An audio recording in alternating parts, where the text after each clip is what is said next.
Huh. We haven't seen our Sumeru friends for a while now. Paimon wonders how they're doing. Let's go to Sumeru City and catch up with them.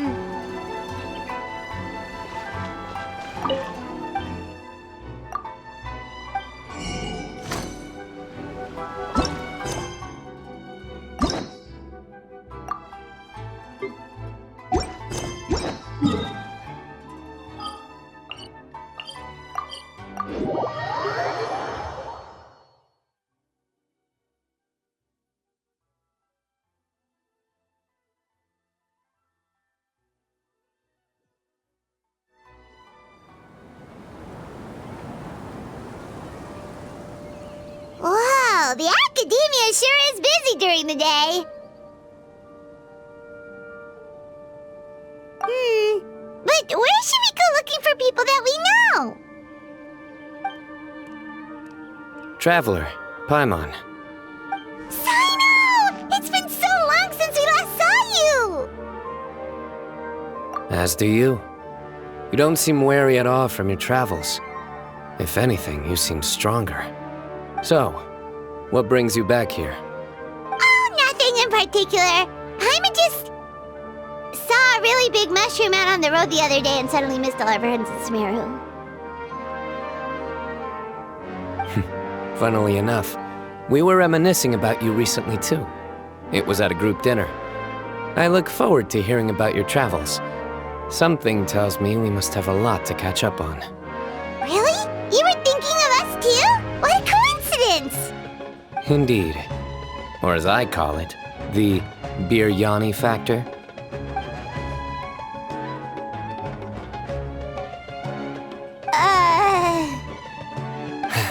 You really want me to say the rest? Okay. It's always rice to meet stew again. Oh, darn, he said it. You like that one, huh? You must if you remember it after all this time. Admit the truth. You have long been in awe of my razor-sharp wit. All right. Here's your 500 mora. You're exaggerating. It's only 500 mora. Hey, 500 mora is still a lot of snacks to Paimon. All right. I'll treat you to some desserts later. Anyway, I'm actually investigating a case right now. My mind is focused on work, which is why I didn't complete the joke at first. A case? What happened? Nothing major.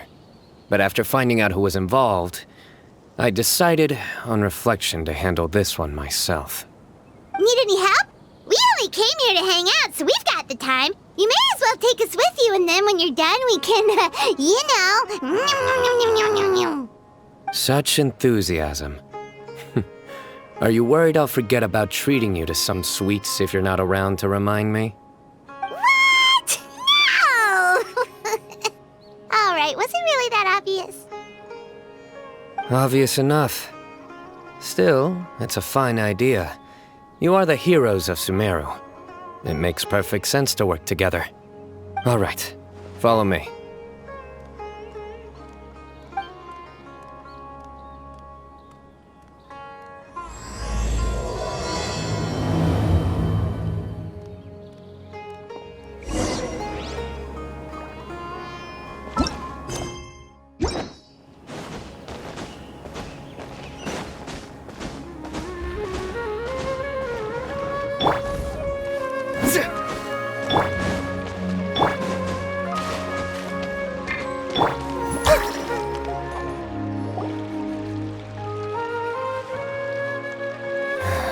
Do you see him?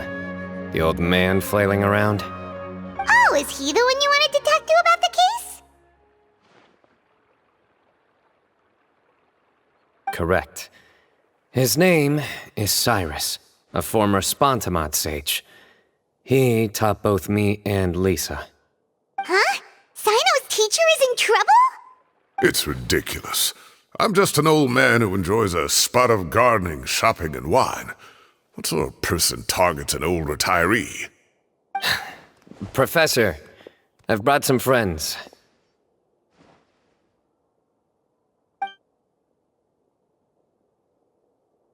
Ah, Cyno. Now who do we have here?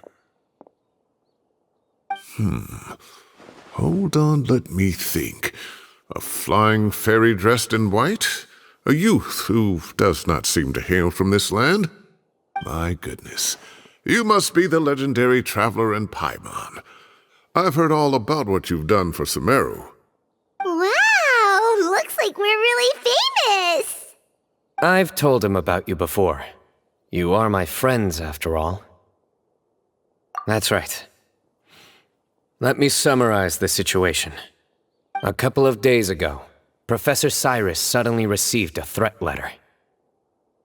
A threat letter? Exactly. Who sends a threat letter to an old man like me, for goodness sake? This is the letter in question. Cyrus, I have uncovered your secret. If you wish to prevent it from going public, leave 10 million mora at the back door of the cafe. Secondly, don't come looking for me. You'll never find me. But I will always be watching you and all of your secrets. Finally, if you dare to report this to the Matra, there will be consequences. Wow, they sure didn't mince their words. Clearly, this person must be desperate for mora. 10 million mora, what a joke. I'm just a single retiree with nothing to my name beyond the tomatoes in my garden. Where do people think I'm hiding 10 million mora, huh? In my tomatoes? There were no witnesses, so currently the letter is all we've got. So, Traveler, Paimon, let's put our heads together. Paimon's ready too! All right, take a look. Do you see anything suspicious?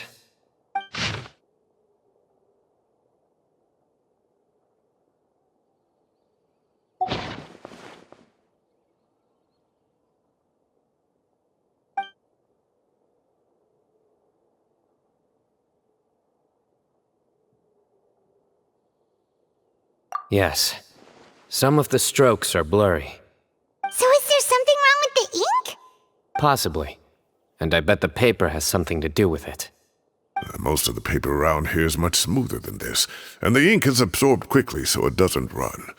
This paper, meanwhile, it's very coarse-grained, almost as if it's made from some sort of plant matter.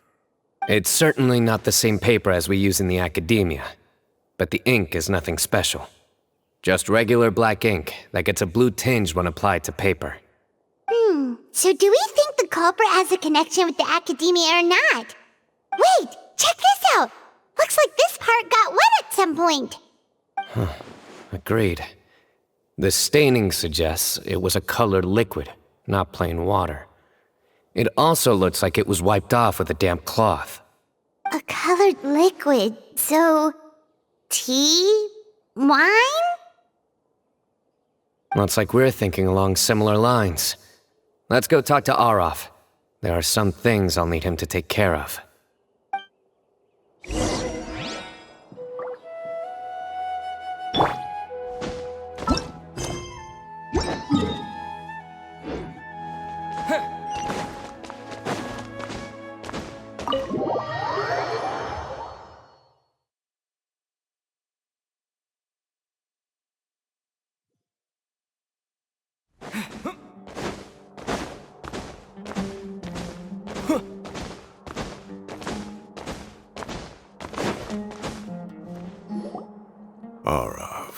Araf. Ah, there he is.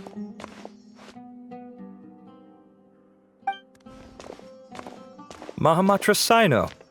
Sir Cyrus. Ah, and the Traveler and Paimon.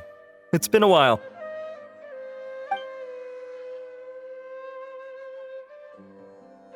As such, I'm inclined to believe that the culprit in this case is a student at the academia. Somebody young and strapped for cash. Oh, one last thing. I'd start your investigation by taking a look at the cafes in the city. Oh, of course! You think the culprit spilled their coffee on the ladder, huh? They do look like coffee stains to me. Also, If I'm not mistaken, the letter is written on a type of scented paper that has aromatics added during the manufacturing process. The kind often provided as writing material for customers in cafes and taverns. Ah, of course. Yes, like they sell in the gift shops. I remember now. Zaha Hadid bought some a while back. She said she was going to use it as wrapping paper for a vase. Understood. I'll assemble a team to investigate the points of interest immediately. You have my gratitude. One last thing. Send some Matra to guard the entrances and exits of Sumeru City. And change into plain clothes. Don't let them see you coming. Will do.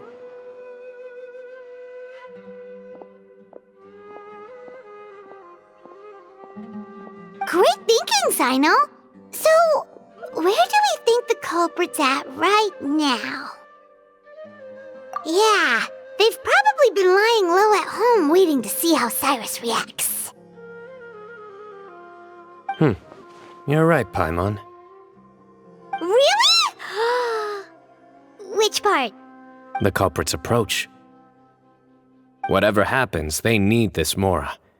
But just because they warned Professor Cyrus not to go to the Matra doesn't mean they know what he'll do next. So, like you said, they need to wait and see. And crucially, the culprit said they'd be watching the professor's every move. Huh? Wait, are you saying...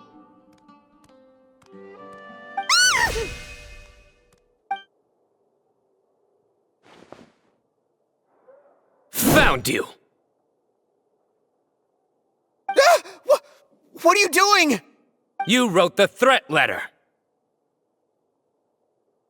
I don't know what you're talking about. What threat letter? I sensed someone was watching us from the shadows the moment we entered the House of Dana. You managed to stay relatively well hidden for someone reckless enough to threaten Professor Cyrus. There are a lot of people here, but we were looking specifically for Arav. Whoever followed us the whole way was likely to be the culprit. I was just listening in, that's all. You know something big's going down when Mahamatra Cyno shows up, right? So I got a little curious. What's the big deal? You smiled when Arav left. I saw it as clear as day. Is smiling a crime now? There are coffee stains on the letter. You mixed some coffee with water, gently smeared it onto the paper, then wiped it off with a wet cloth, all to create the impression that the letter was written at a cafe. Closing off the exits to the city doesn't affect you, because you already live here. And as long as the Matra were focused on the cafes, you would be free from scrutiny. The cafe was a red herring all along. You had to be somewhere where you could monitor the professor's movements. You can't pin this on me! I haven't done anything! Really? Then why are you shaking like a leaf? The innocent have no reason to fear the Matra. But you, your heart's racing, and your eyelids are twitching. You're a terrible liar. I would never... Don't try anything or you'll pay the price. Now come with me.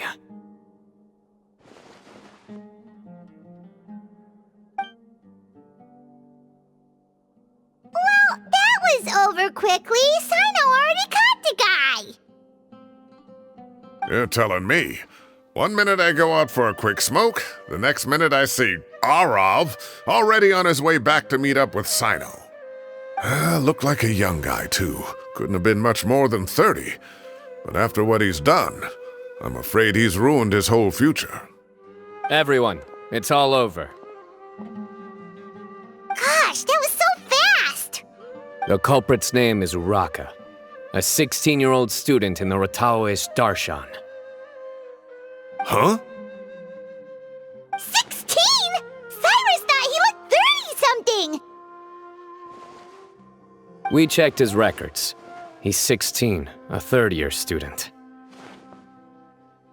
But he looks so old. Yeah, seriously! Foolish child. He's too young for the criminal life. What the devil drove him down this path? We questioned the culprit regarding his motives. He, Oh, just spit it out. Nothing can surprise me at this point. Very well. It's our understanding that Araka is a mediocre student who has been underperforming in his classes. He started taking extra tutoring to improve his grades, but developed a gambling habit around the same time and lost a lot of mora. Down on his luck, he went to the tavern for a drink and overheard some people chatting about Sir Cyrus's comfortable retirement. They mentioned that he's always arguing about his tomato plants with some old woman on the street. Some old woman on the street? Goodness gracious, has that rascal attended a single one of his classes? That old woman is Kasharwar's very own professor, Zaha Hadi. How can he not know who Zaha Hadi is? Is this going somewhere? Oh, right, yes. So another thing. We don't just argue about tomato plants. And what are they trying to insinuate by comfortable retirement? A man grows a few vegetables and suddenly he's living a life of luxury? Maybe it's more the fact that you have the time to grow vegetables in the first place. Araka mentioned he'd heard a rumor, alleging that Sir Cyrus illegally obtained a large sum of money from the desert before retiring and kept it for himself instead of reporting it to the academia. Araka believes this money to be the reason why Sir Cyrus hasn't kept up with any academic research or other projects since his retirement. And given your advanced age, he thought you'd be an easy target to blackmail. Oh, Araka. I'm at a loss for words. I'm so angry I don't know where to start. People make up rumors all the time. I am quite confident that Professor Cyrus has never embezzled a mora in his life. Arav, you'll have to find some excuse to interrogate Araka again later. I need you to deliver a few firm fistfuls to him on my behalf. I completely understand how you feel, Sir Cyrus, but I'm afraid that course of action goes against the Matra's principles. Professor, there's no need to be childish about this. Oh, come on. I was clearly joking. Okay. Where does this go from here? The academia will determine the appropriate disciplinary action against the student. And as for the individuals spreading rumors about the professor's obsession with tomatoes and some old woman on the street, there could be a slander case here. The Matra will continue to investigate. Who said I'm obsessed with some old woman on the street? Mind your wording or you'll start a whole new rumor. You seem confused. Oh, don't you understand? Uraka is just a young boy who made a very rash and very stupid decision based on some groundless rumor he heard. Besides, I didn't actually hand over any mora to him. The whole thing sounds a lot worse than it is. All it costs me is a little reputational damage. That's all. Please rest assured, Professor, that the academia will issue a fair and reasonable punishment. Yes, I have no doubt about that. But as a former educator, I'd still like to have a serious conversation with the boy's parents. Their family lives in the city, yes? Correct. We looked into the family. Both parents are merchants and they're often away on business. They've never taken much of an active role in their children's lives. Oh, what a mess. You don't have to seal the evidence away yet, do you? I'd like to have that letter back for the time being, if possible. I need something concrete for when I talk to the family tonight.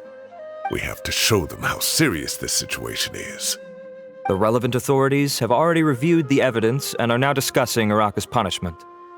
You can hold on to the letter for now. Just make sure to return it within a couple of days. Oh, so you'll be able to close the case in 2 days? Give or take. Cases like this are quick to resolve. Very good. Well, thank you for all your help. Perhaps we can all go for a meal together. Oh, my treat, of course. My apologies, Sir Cyrus, but I have a prior commitment. Enjoy the meal, everyone. Ah, I see. Well, that's a pity. But Cyno, you have to come. You found the culprit at record speed, and I owe you for that. Ah, and isn't Tighnari in town at the moment? Bring him along, too. Wait, you mean Tighnari's in the city? He is. Tighnari's master, Sir Nephis, called him and Kale to the academia to help out on a project. They should be at Nephis's office at this hour. Though I must say, I'm surprised you're extending an invitation to Tighnari. Did you do something to offend Sir Nephis? Don't be outrageous. Nephis offends me all the time. It's never the other way around. Anyway, hurry up and fetch Tighnari. I'll head over to the tavern with the Traveler and Paimon. See you there. Go on now. Don't keep us waiting.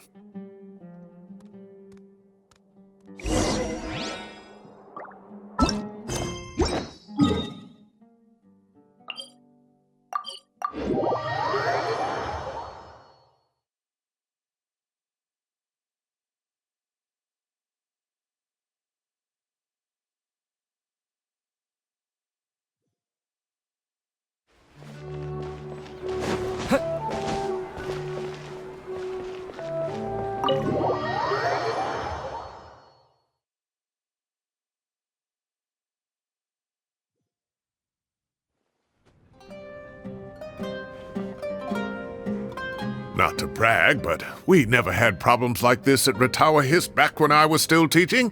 And if you don't want to take my word for it, you can ask them. They were students at the time. They'll tell you what it was like, won't they? I was out in the forest at least 4 days a week back then, thanks to a colossal workload from Master. It wrought havoc on my poor tail, so I didn't exactly keep up to date with what was going on at the academia. Most of what I know, I heard from Cyno after the fact. Professor's become a lot more laid back in his retirement. He used to be far stricter, and was especially known for being extremely principled. Wow. It's hard enough to stay true to your principles as a normal person. I can't imagine doing that as a sage. It's a pity Kale wasn't around at the time. I would have happily taken her on as a student. And then we'd have one more person who has to address Lisa as upper-class woman. Really? Can't you just call her Lisa? She seems to prefer it when people treat her like an older sister. Oh, believe me, back when she was a student, nothing made her happier than the younger students acknowledging her seniority. Whoa, more food? Are you sure about this? We don't want to take advantage. Oh, don't worry about it. Order whatever you like. And if it's not enough, order some more. After all your help today, treating you to dinner is the least I can do. I thought I heard some familiar voices. Ah, and Sir Cyrus is here as well. Oh, Kaveh, it's been a while. Zahahadi was talking about you last month. How have you been? I've been all right, thank you. You're looking very well, sir. I'm glad to see it. Have you eaten yet? Care to join us? That's awfully kind of you, but I had a late lunch, so I'm not really hungry just yet. I'll have dinner a little bit later tonight. I just came to Lombard's to buy some wine, and when I heard some voices I recognized, I thought I'd come and say hello. So what's the occasion, anyway? Some sort of celebration? Consolation, more like. You wouldn't believe the day I've had.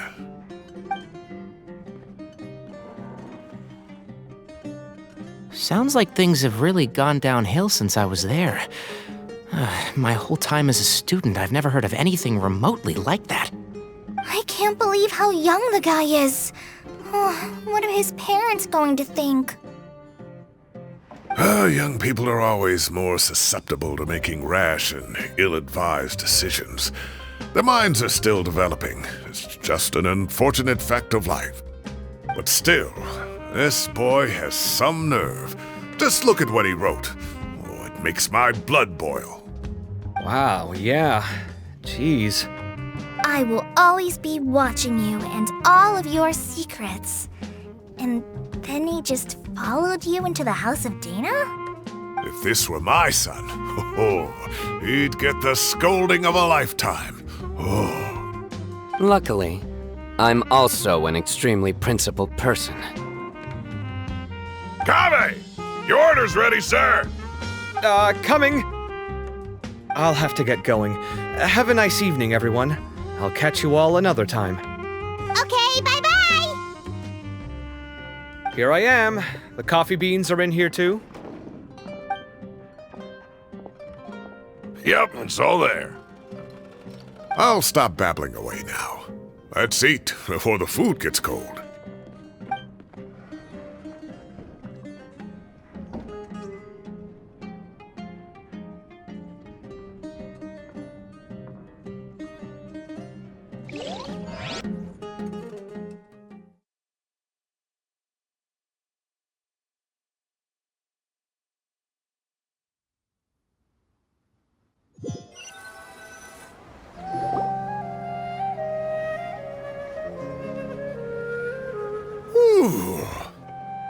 Oh, too tasty. Paimon's belly is about to explode. Oh, mine too. I'll have to walk home to burn some of it off. Thanks for dinner, Sir Cyrus. Master Tainari and I will bring you some homemade herbal tea next time. It'll do wonders for your sleep. Well, I look forward to that. In fact, could I trouble you to bring a little extra for the other old folks on my street? I'll be the envy of the neighborhood. No problem at all. I'll pack some up and bring it over. I'll see you all later. I better head home now and tend to the crops. Good night, Professor. Don't let those tomatoes keep you up too late. Hey, my tomatoes are serious business. I am not about to be beaten by Zaha Hadid. Anyway, I'll be leaving now. Don't stay up too late now, children. I bid you all a good night. Take care. Have a safe trip home. All right. Now, we finally have some us time. What do you mean, us time? Well, I was talking with Tainari and Kale, and since we all have some free time, we thought we could all go camping together. Think of it as our way of welcoming you back to Sumeru. Camping? Oh, that sounds fun! Paimon's in! Wait, no, that's my job. Don't take it away from me. Why don't you and Paimon help out Master or Cyno? You don't have to play the hero when you're out with us.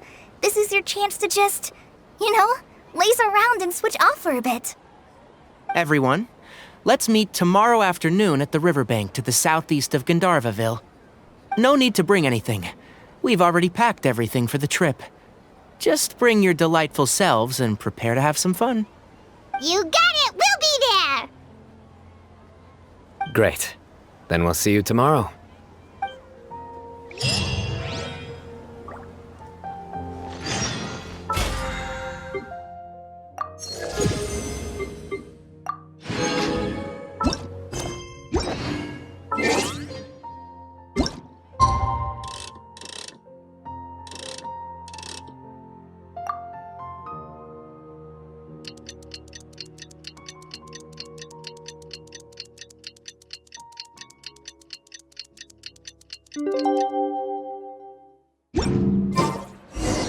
Time to set off! Let's head to the southeast of Gandharvaville and meet up with the others!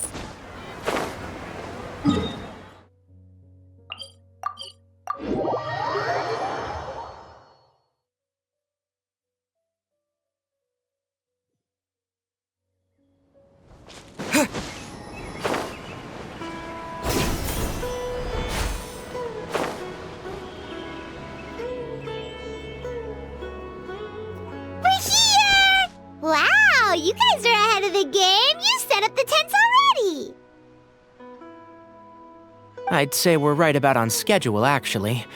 We were aiming to have them set up before you arrived.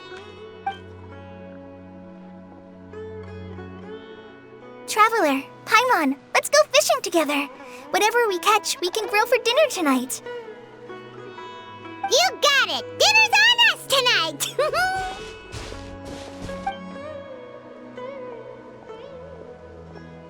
I hope I can contribute too. The other forest watchers gave me some fishing tips a little while ago. I'm really looking forward to giving them a try.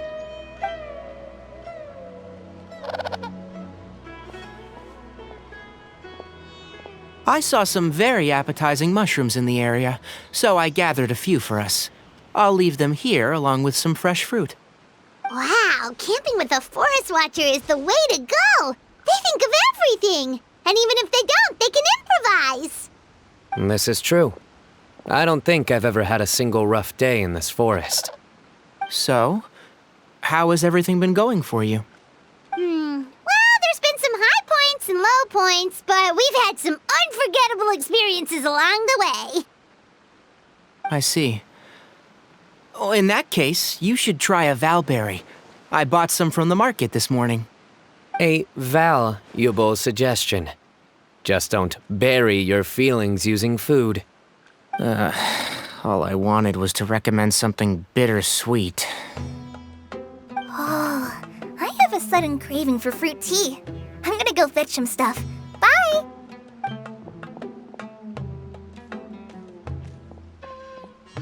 She sure made a run for it.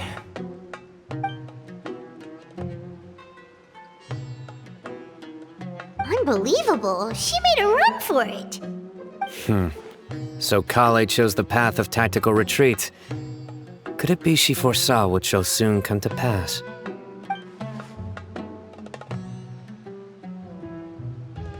My dear friend, you know what I am about to say. Excellent! A kindred spirit. A great warrior can sense when a duel is nigh. But it looks like we'll get told off if we start playing now. Let's enjoy the nature for a while longer.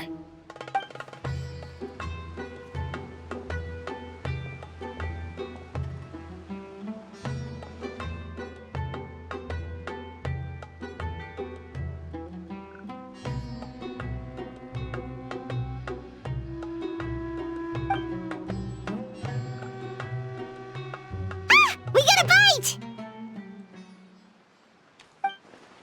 I'll reel it in.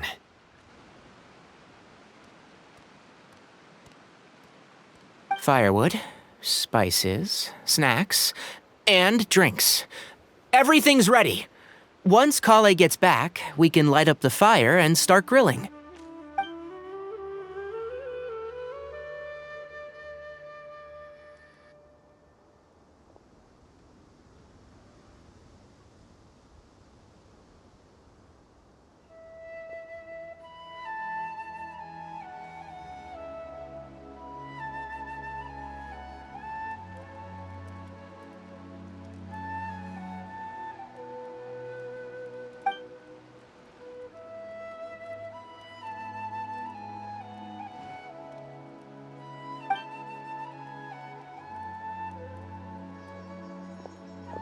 There are 3 tents.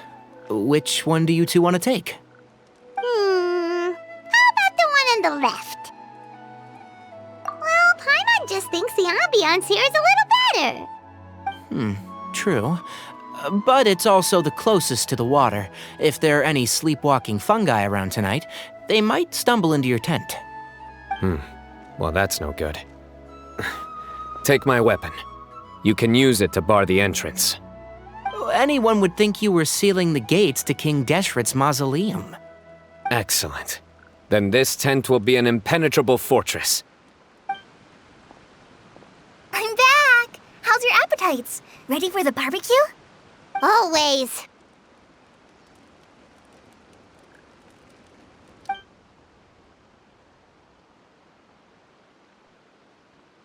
Oh, it smells so good. Paimon's drooling. Someone sure is desperate to eat.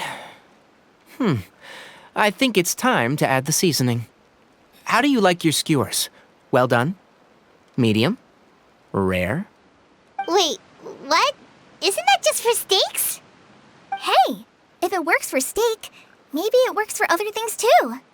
Medium well for me. Okay, these are about ready now then. It'll be a few more minutes for anyone who wants theirs well done.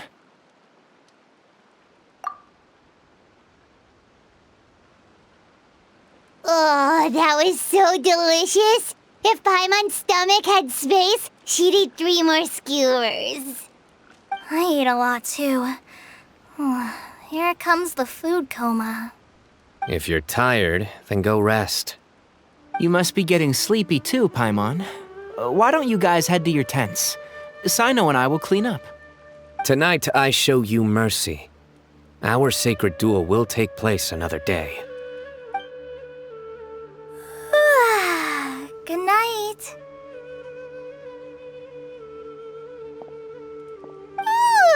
Paimon's struggling to keep her eyes open. Oh, don't forget this.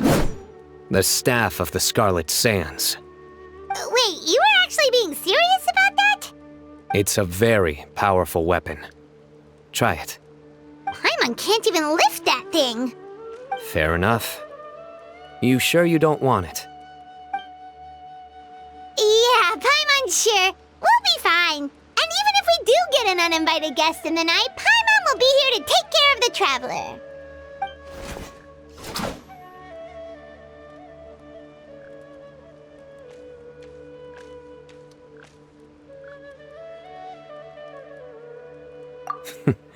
That reminds me of a parting king of invocations. I'll tell you about it tomorrow. But right now, it's time to rest. Sleep well and sweet dreams.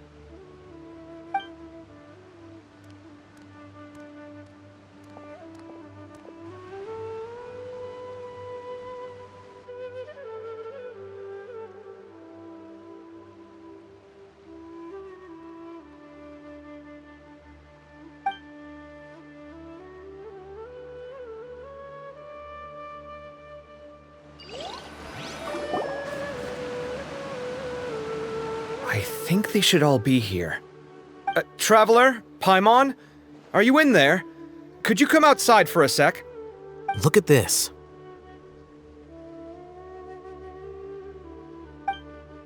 What the? What's this sword doing here? Is it supposed to keep out intruders? Evidently. Huh? Who is it? Oh, what time do you call this?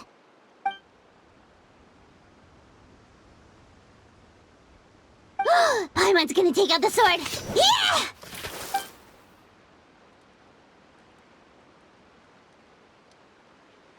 Oh, hey them, Kave! What are you doing here? It's the middle of the night!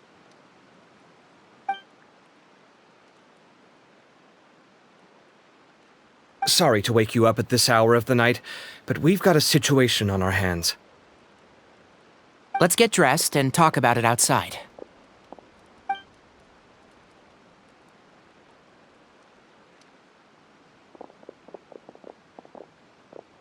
Something has come up, and since it pertains to Cyrus and Cyno, I deemed it essential to inform you all. Whoa, back up. Let's start from the beginning.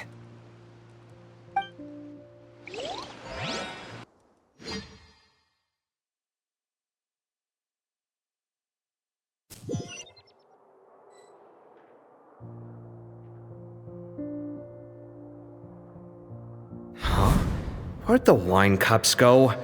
I could have sworn I left them here after I washed them. Ah, there they are. I'll have a cup too.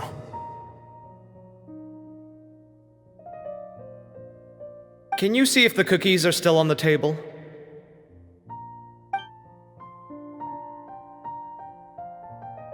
They are, and so are the fruits. Oh, this is so bland. I should have gotten a few bottles of what Cyno's group was drinking last night. Do tell. What were they drinking? Oh, right, I forgot to mention.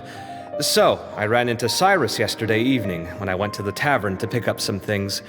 He was hosting a dinner for Cyno, Tighnari, Kale, and the Traveler and Paimon.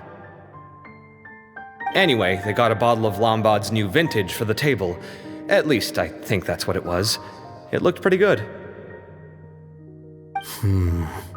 Sounds like they're all tangled up in this.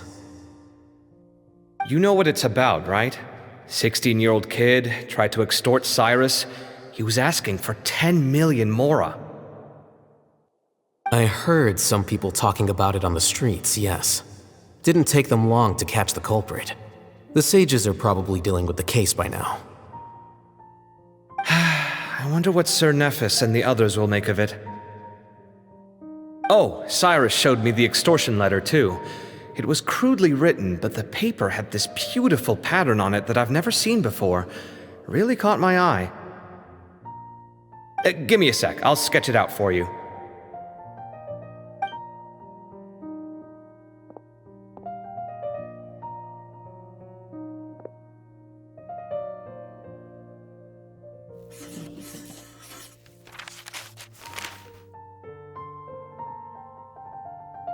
Okay, done. Take a look. You see what I mean? I don't think I've ever seen writing paper like this around before. God knows where the culprit got it from. Interesting. These are all motifs associated with the tribes of the desert. What? Really? Take this, for instance. Looks like an outline of a spire, similar to the kind found on some ancient palaces. And the crisscrossing and mirroring here, I recognize that too. It bears a striking resemblance to an ancient emblem, one that hasn't been used in a very long time. Whose emblem is it? It's the emblem of the Temple of Silence.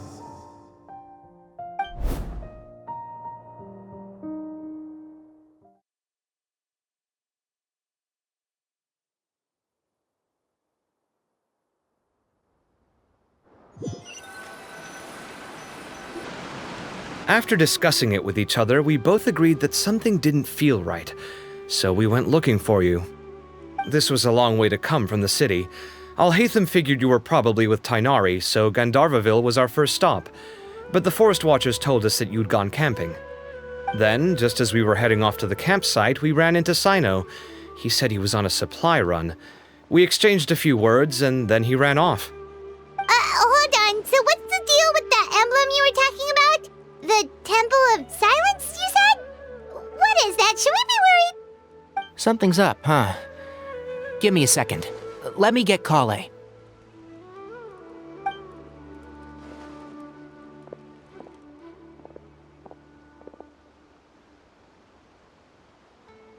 So you've never heard of the Temple of Silence?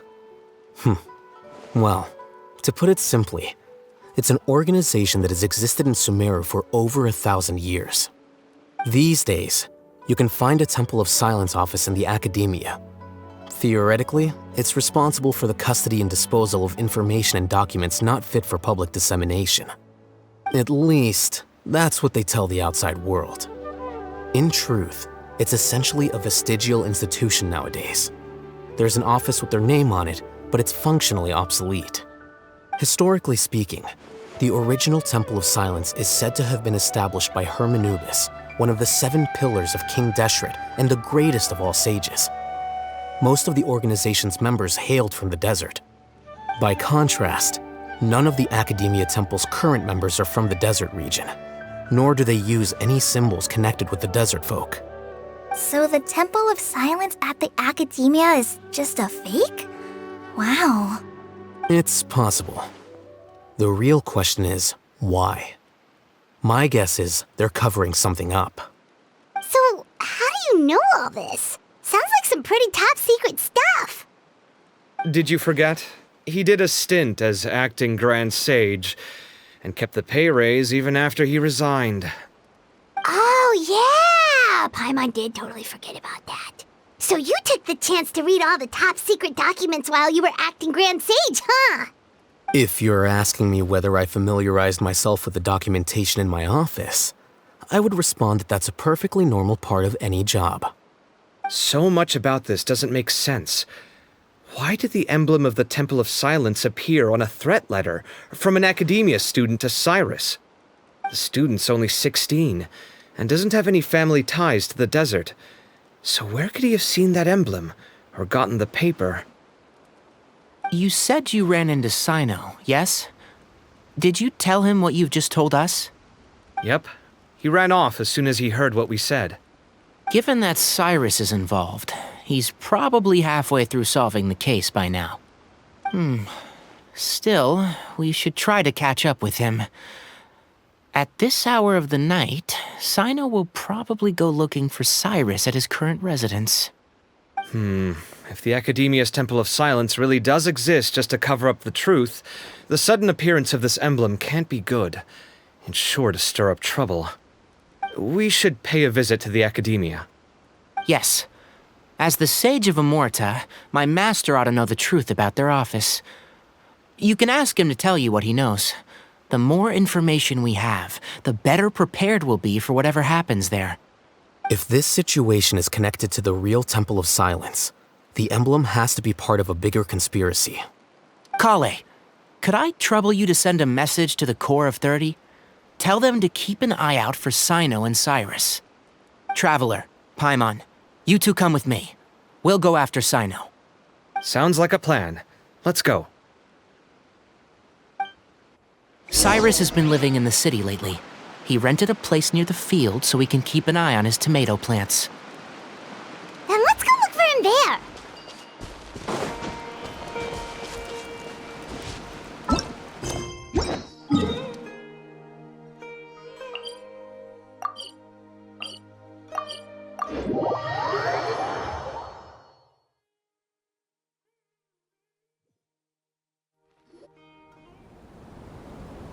Here we are. This is the place. We might be too late. Looks like nobody's home. Oh, Cyno moves fast. If he was here, he's probably long gone by now. I know that voice. Is that Tainari I hear? Ah! Professor Zahahadi! Wow, so it really is you. My goodness, whatever is going on tonight? We're looking for Cyno. So, he's already been here. Yes, not long ago, in fact. He knocked on my door and asked if I'd seen Cyrus today at all. I told him the old fool left early this morning, and I hadn't heard him come back. So we went to his place, and would you believe it? He's gone. Goodness knows where to. It must have alarmed Cyno, because he took off in an awful hurry after that. He never did explain what this was all about. How serious is it? Well, if Cyrus isn't at home... Oh, it sure doesn't sound good. Professor, did you hear that a student recently tried to extort Cyrus? Why, yes. When I left the house that day, I noticed he was watering his flowers in the field in complete silence.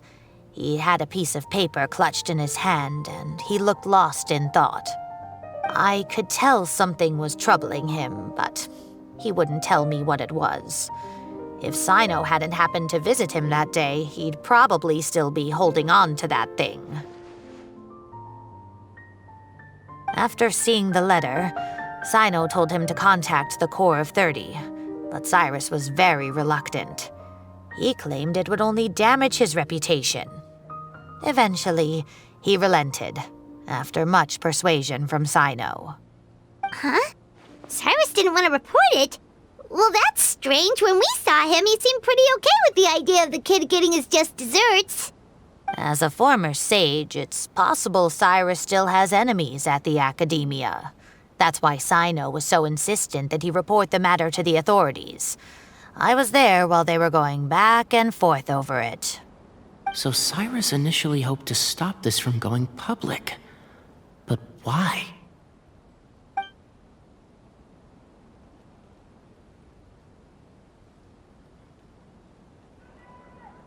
Oh dear, what on earth has that old fool gotten himself wrapped up in? Oh, I do hope he's not in danger. Oh, I almost forgot. Cyno left me this letter to pass on to you. He wrote it when he came by earlier. He realized you might come looking for him. Thank you. What does it say? Let Paimon take a look.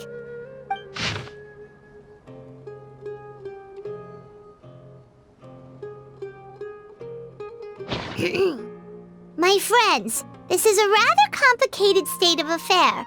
Unfortunately, I cannot disclose more than that. I ask you to understand and accept that I had to act alone at this stage. Don't come after me. Yep, that sounds like Cyno. Thank you, Professor. Please do not worry. We will do all we can to protect both Cyno and Cyrus. Traveler, Paimon, let's head to the Academia and regroup.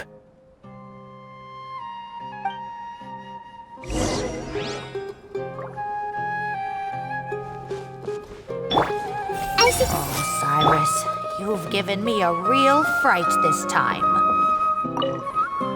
I can't believe this is happening to Cyrus of all people.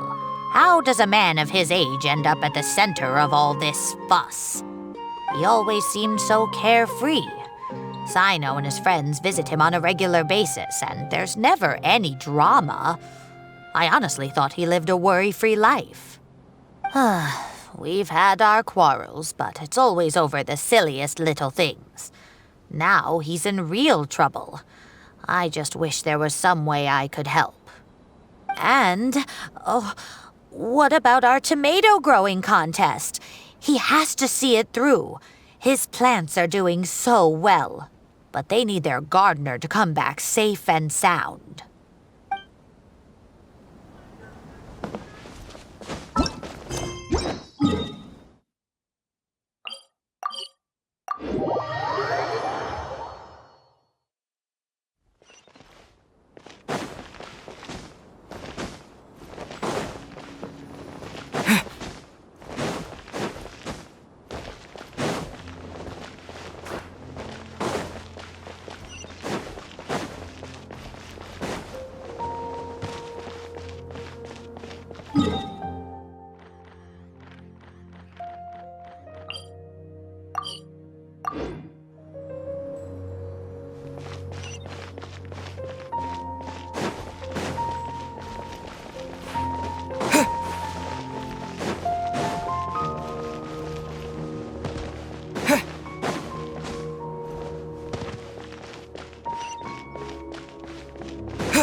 Everyone hold hands!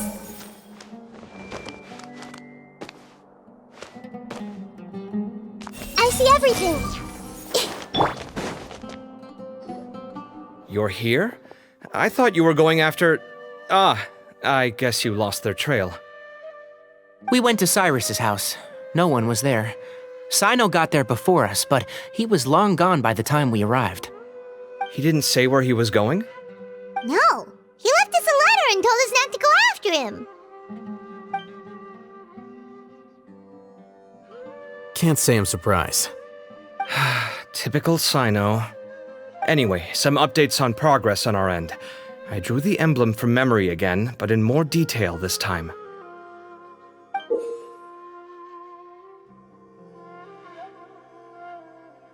I checked some ancient texts for a similar design. The one I found was a little blurry, but the similarities in the general form and certain details were clear enough to confirm a match. Yeah, and we're lucky we found anything at all. It turns out the emblem was all but lost to history. We scoured the entire Academia collection, and that book was the only one with a record of the motif. Meanwhile, Arav managed to get Uraka to disclose his source. The one who told him about Cyrus's embezzled funds was a young man from the desert. According to Uraka, he had a striking presence and was well educated. Apparently, the two met in the tavern over a game of cards. The guy claimed to be in the city for business as part of a merchant caravan. Uraka was intrigued when he heard what his new acquaintance had to say and brought up the idea of extorting Cyrus for Mora. The guy encouraged him to go ahead with it, then handed him some pen and paper to write the letter. I see. So it could be that this person planted the paper intentionally. So, how do we find this guy? Did Uraka say where he is? He doesn't know. He claims not to have seen him since that day in the tavern. The man gave him some tips on how to carry out the extortion, but from then on, Uraka was acting alone. Nephis and Arav have gone to meet the Core of 30 and review the city's entry and exit records. Also, Nephis admitted that the Temple of Silence in the Academia is just a facade. The true Temple of Silence once came to the rainforest to establish a collaboration with the Academia, but as time went by, the sages gradually became corrupt and foolish. The Temple of Silence felt that they could no longer trust the Academia and ended the partnership. They retreated back to the desert about 400 years ago. Ever since its inception, the Temple of Silence has been the guardians of King Deshret's civilization and belief system. They traveled throughout Sumeru, sequestering and guarding any wisdom that posed a threat to the people's livelihoods. At its roots, it was a legitimate and reputable organization whose purpose was to guide people towards the right path. The Academia of the day knew that the split would damage their reputation if it became a matter of public knowledge. And so, they set up a dummy organization of their own to conceal the truth. Not only that, but they managed to keep up the charade for hundreds of years! So how did Cyrus become acquainted with the true Temple of Silence if they left centuries ago? I'll bet that's the question that bothered Cyno. Probably why he went after him in such a rush.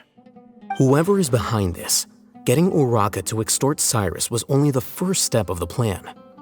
Their true goal in doing so was for Cyrus to see the emblem on the letter. He must have recognized it right away. That'll be why he didn't want to involve the authorities. He probably hoped to take care of the whole thing by himself. Unfortunately for him, Cyno had other plans.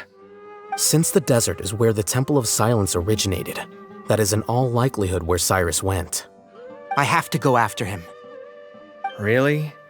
Are you sure that's a good idea, with how you respond to the heat? Why don't we send someone else? I should be fine, as long as I bring plenty of water.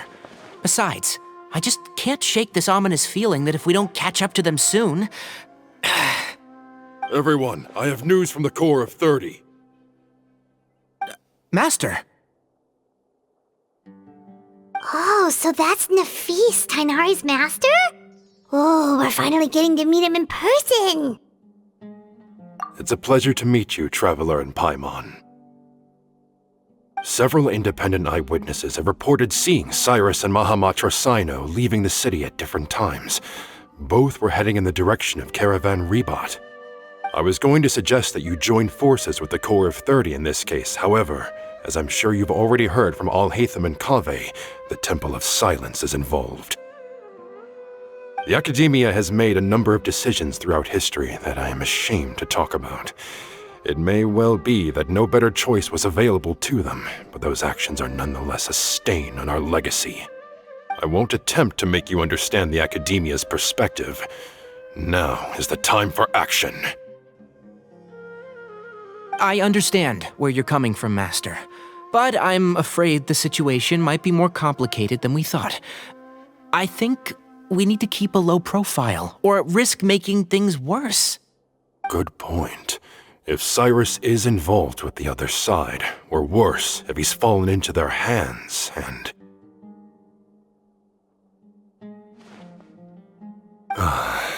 Everyone, we have to get Cyrus and Cyno back safely.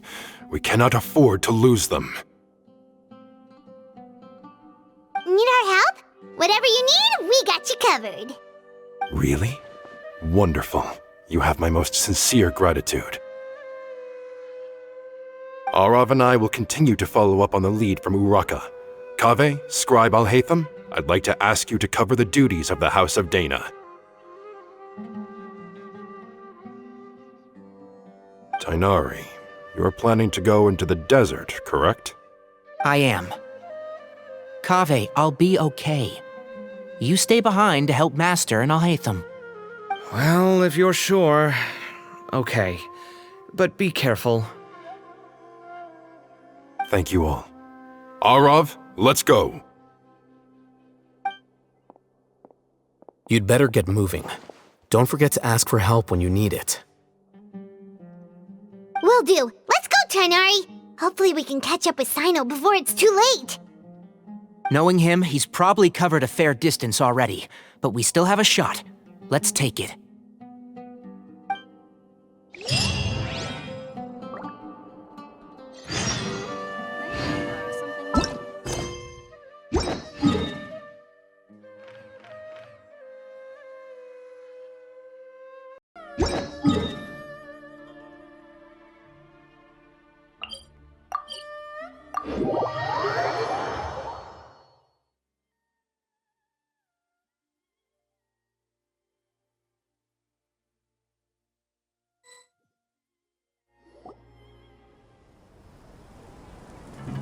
Okay, we made it to Caravan Ribat. Where should we go next? Maybe we should ask the nearby guards if they've seen anything. Hold on. Look over there. Is that Dia? You sure you want to brave the desert alone? I mean, it's your choice at the end of the day, but still. It's not my first time. I'll be fine. Cyno. If you're really going to go through with this, then at least take our advice.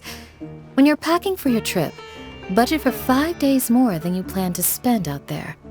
Makes sense. Okay, I'll go get ready. Thought we might find you here. You're trying to retrace Cyrus's steps, aren't you? Didn't I tell you not to come after me? I thought I had a good lead on you. Well, sorry, but we never agreed to that. Why would you go off on your own like this? Nothing personal. It's just a complex situation. And I'd rather not involve anyone else if I can help it. Takes a special kind of person to get Cyno chasing them all the way out to Caravan Ribat. But why so coy today, huh? You only gave us his age and description. Why can't you reveal his name? Is he Sumeru's most wanted or something? Oh, also, hey guys, it's been a while. Dia and Candace! So nice to see you. Actually, seeing all of our friends is the whole reason we're here. You're looking well. Glad to see it. Candace and I came to Caravan Ribat on business. We ran into Cyno as he was asking about some elderly gentleman's whereabouts. Some people say they saw him. Guess he stood out as an older guy heading into the desert alone with just a sumpter beast in tow and very few supplies. That's gotta be one heck of a story there. Cyno, it's okay if you can't tell us anything about the case, but let us know how we can support you. We're here to help however you need. The more people we have working on this, the quicker we'll be able to find the person you seek. No, it's not that simple.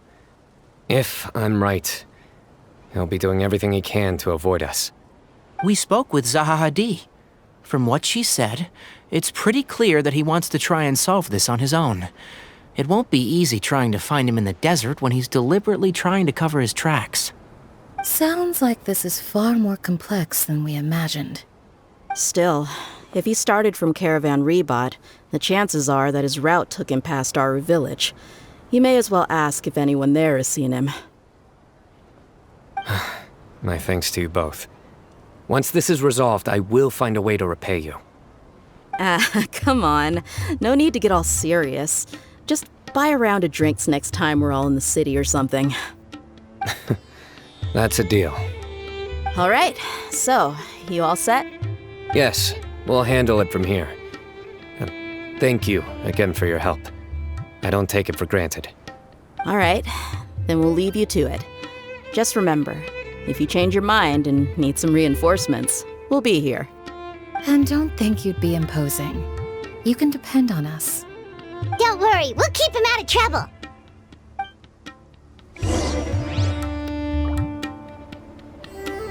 Cyno should count himself lucky that the Traveler and Tighnari got here when they did. What was he thinking, trying to play the lone hero? The desert tests the character of all who enter it, and only those with wisdom and courage shall prevail. But take heart. With his companions by his side, no harm will come to Cyno. whatever they're getting themselves into. I just hope it isn't too dangerous. Get home safe, everyone. Gods above, I pray that you will see the goodness in their hearts and give them your protection.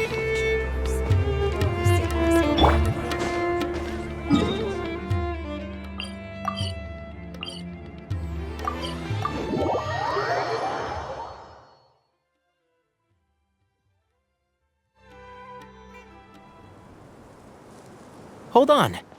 There's a few things I'd like to clear up. Go on. So, after you left the campsite, we had a longer talk.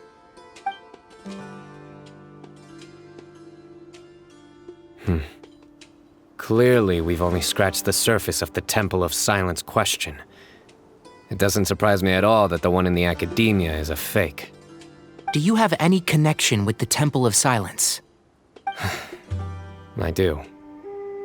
I trust you're all aware of the spirit that gives me my power. Hermanubis, the original founder of the Temple of Silence. Due to my unique constitution, I was put through a number of trials in the desert when I was younger. Later, I met the professor, and he brought me to Sumeru City. But my memory of that time is hazy. I can't recall much. It's a good thing that Kaveh noticed the emblem on the letter. Without that, I don't know if we would have connected the dots and realized there was more to this case than mere extortion. I did not recognize that symbol at all. Whether that's because I've never seen it, or because my memory fails me, it's hard to say. Yeah, you're right. Thank goodness for Kaveh, and for Alhaitham's diligence during his time as acting Grand Sage. But Cyrus must have recognized it right away, right? Otherwise, he wouldn't have had any qualms about you reporting it. Oh, maybe his connection to the Temple of Silence goes even deeper than yours.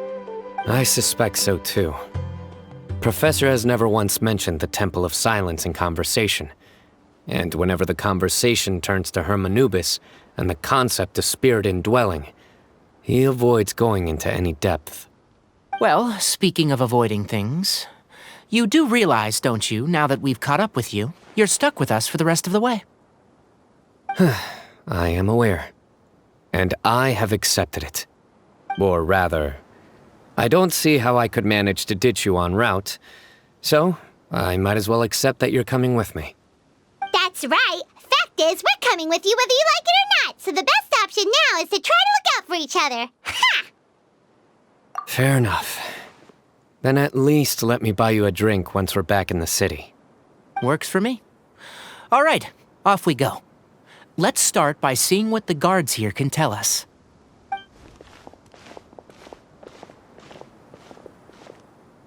Hello.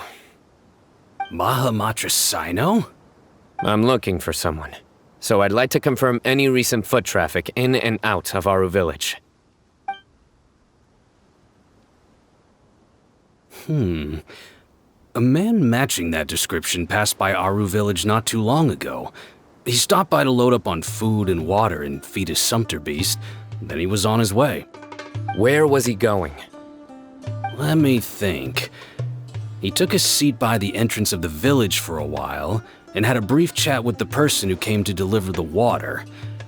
He said he was headed somewhere near an oasis, but he didn't mention which one. Do you have a map? I can mark out the direction he was heading and the best routes to any nearby oases. I have one. Mark away. Great.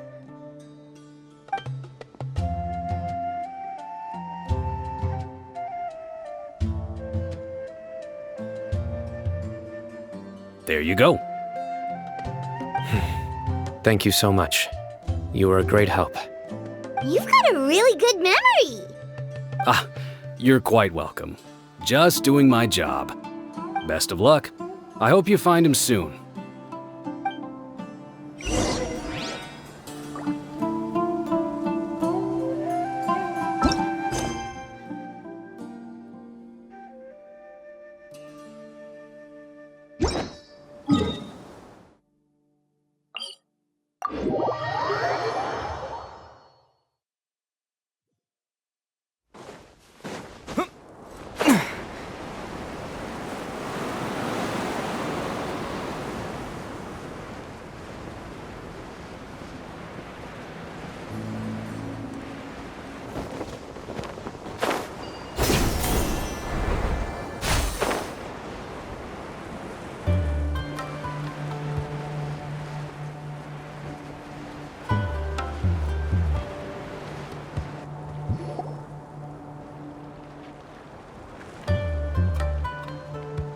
Hold on.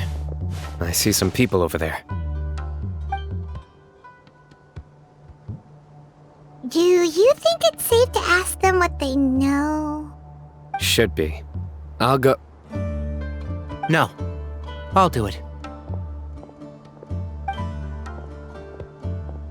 Huh? Why can't Cyno go talk to them? What difference does it make?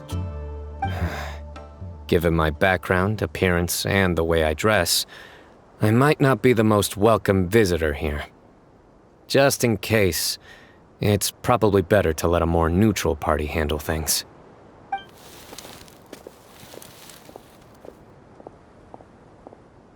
Ah, hello there. I hope I'm not interrupting. My friend and I are looking for an elderly man who's gone missing around these parts. Any chance I could ask you a couple of questions? Oh, a missing person, huh? Sure. What do you want to know? I'm just wondering if you've seen him. Let me give you the details.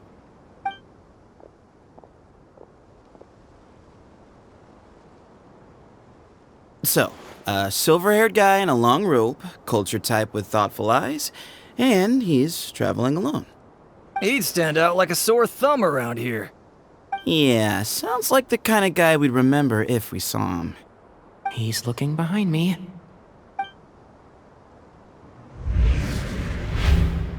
Uh-oh. That guy's looking our way. Your friend over there stands out a lot, too.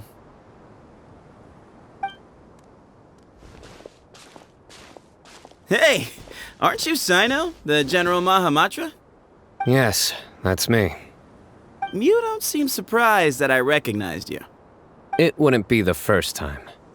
Oh, you're the one looking for the old man who's gone missing, aren't you? I have a bad feeling about this guy. Someone's on edge. You don't trust me much, do you? No need to hide it. I understand why you're wary of us. Still, you came to us asking for help. Do you want it or not? I thought you were a group of merchants. Seems I was mistaken. Your henchmen don't look like much, but something tells me they put up a better fight than most mercenaries. Hey! Hear that, guys? You're my henchmen now. Suits me, as long as I get paid for it. Just cut to the chase already.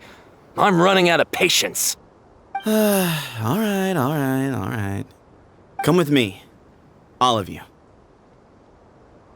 Don't you want to find your friend? Silver-haired, long robe, culture type with thoughtful eyes? Sounds like there's a whole other side to Cyrus I didn't know about. So you know where he is? Just follow me. I'll take you to him.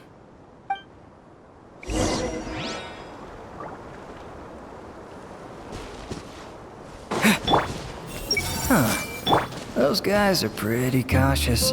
They just sent one person to try to talk to us. These are the guys we've been waiting for, huh? Ain't what I expected.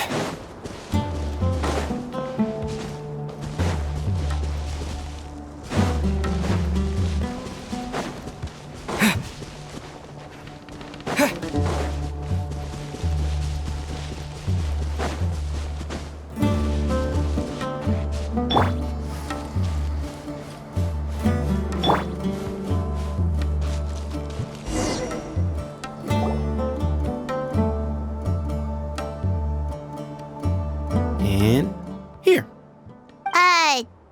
What? Where are you looking? There's nothing here! Please step back. Ooh, something's coming out of the ground! What is this enormous building doing here? And how was it so well hidden? King Deshret's technology? Wait, so... Hold on, who are you guys really? Is this the Temple of Silence? So you're a member? All good questions. There'll be plenty of time to address them later.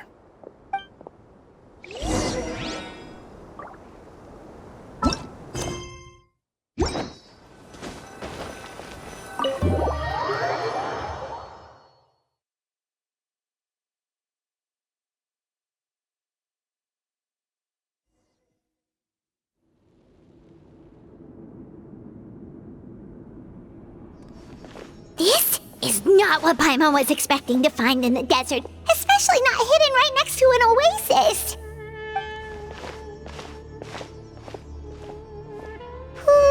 Paimon's scared. They must have kidnapped Cyrus. Do you think this is the guy Raka met in the tavern? What's wrong? Thinking about your professor? I just hope for your sake you haven't done anything you might regret. Me too. Hope I haven't done anything to incur your wrath.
Alright, you can wait here for now. I'll inform our leader that you've arrived at the Temple of Silence. Sit tight until he comes to greet you.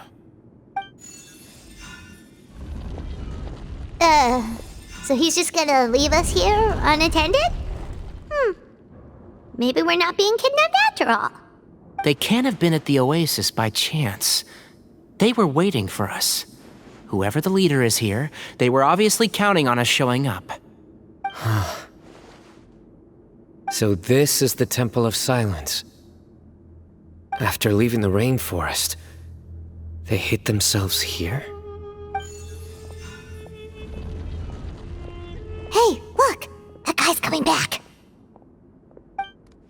Don't worry. Someone will come and call for you soon. What's your name?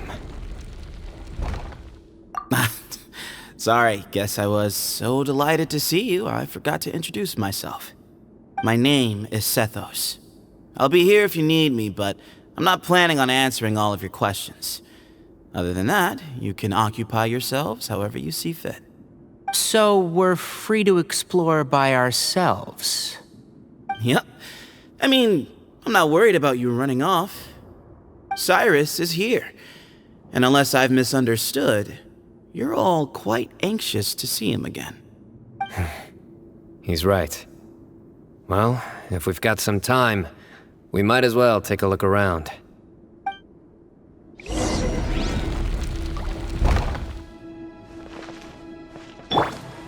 These guys clearly care a lot about each other. This is a long way for them all to come. Hey, Sethos! Have you got some time to chat? Sure. Although, I'm assuming by chat, you mean you have questions for me? I don't blame you. Anyone else would. Not often. The Temple of Silence is a place of quiet and solitude. We don't get too many visitors. Yes, that was me. Although, tricked is a stretch. He was asking everyone in the tavern about ways to make some easy money. He insisted that nothing was off the table, even if it broke the law. So, I told him that Cyrus had embezzled a large sum of mora from the desert. So you framed Cyrus for a crime that he did not commit? No. That's not entirely true. Let me jog your memory. The letter just said that he had uncovered Cyrus's secret. It didn't say what secret that was. Of course, Raka was a great accomplice, really. Very cooperative with a little bit of wine in him. Did exactly what he was told. And not much of an original thinker, though. It doesn't surprise me that he struggles academically. Why did Cyrus leave for the desert as soon as he received the letter. You'll have to ask him that one yourself. Certain things I can't answer for him. I'm neither judging nor defending him. All you need to know is that he recognized our emblem, and it was his own choice to take the bait.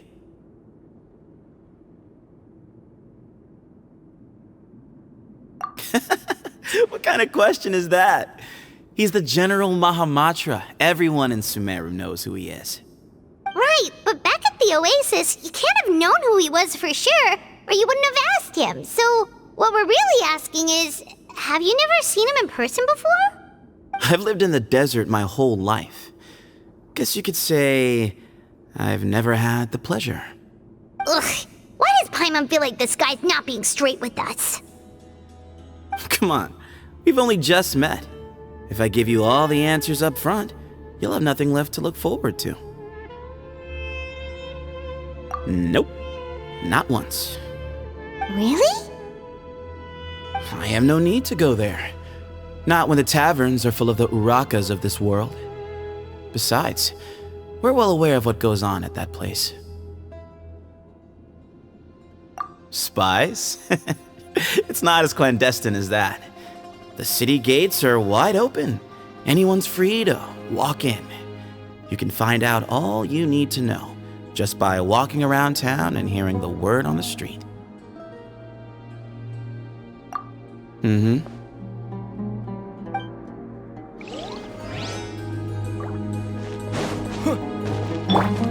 The situation's even more complicated than I expected. I should make sure I know the way out before we go any further. Professor. I never imagined that the true Temple of Silence would be hidden somewhere like this. We've passed through these parts before, but never noticed anything. That's King Deshret's technology for you, I guess. It borders on the miraculous. Amazing to think that it's been preserved intact all this time.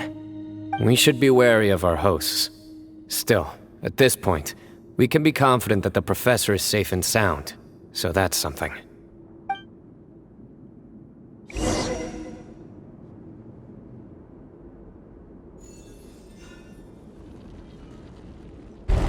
Ah, here he is.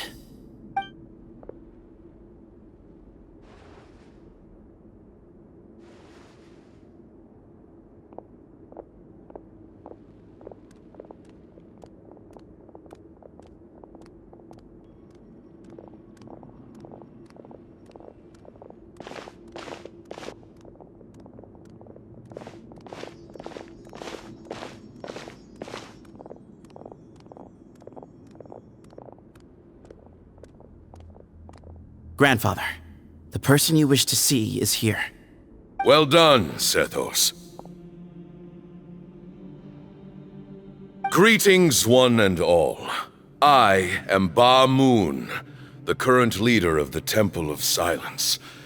I know why you are here, and I thank you for your patience. Bring him out.